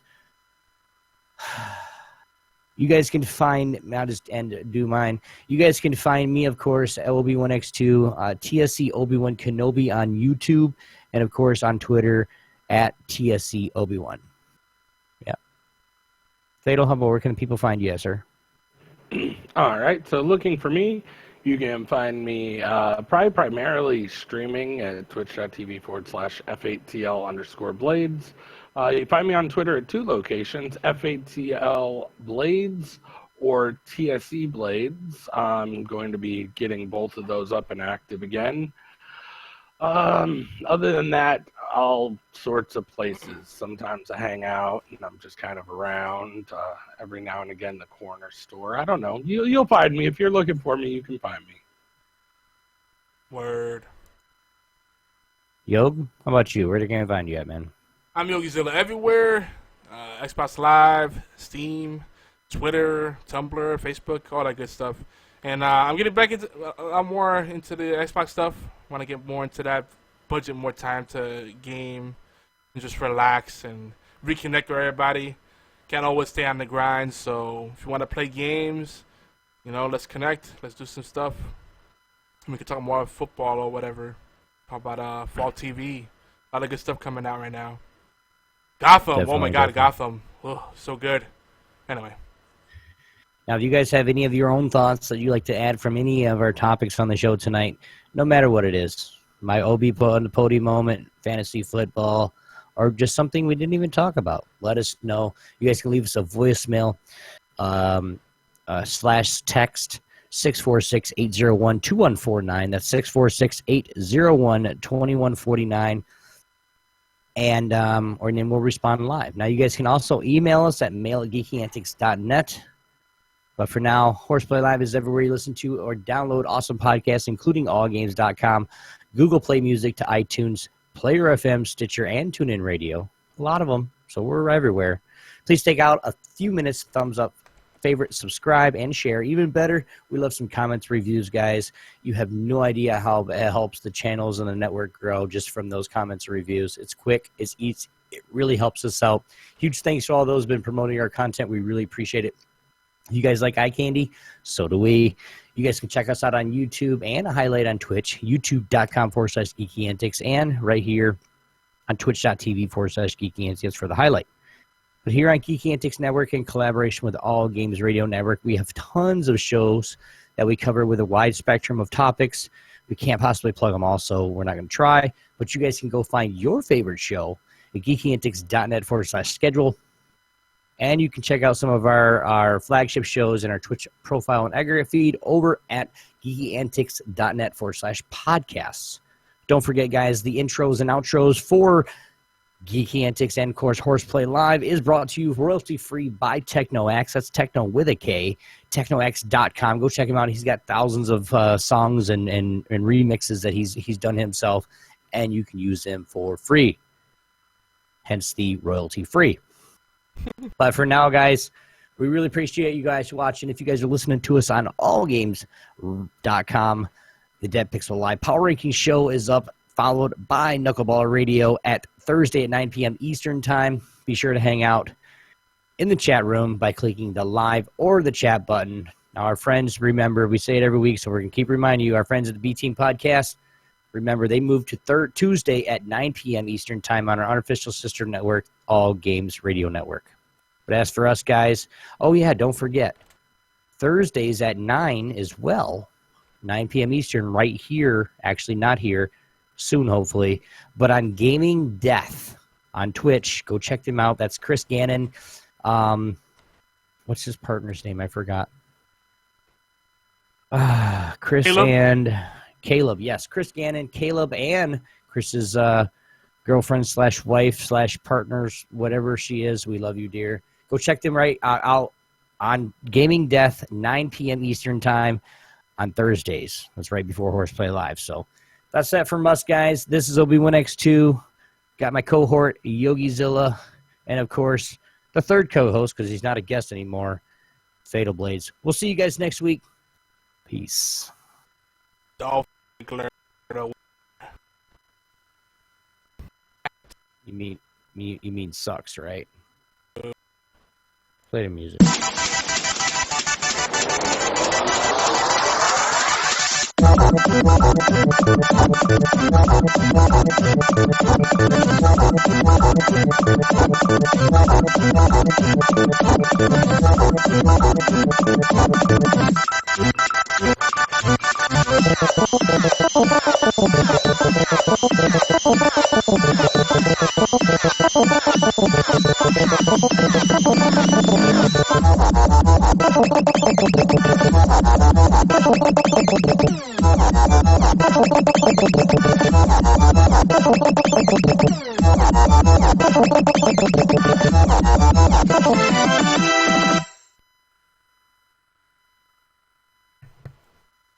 And guys, thank you very much. And guys, thank you very much for watching. This has been HorsePLAY Live, episode 145.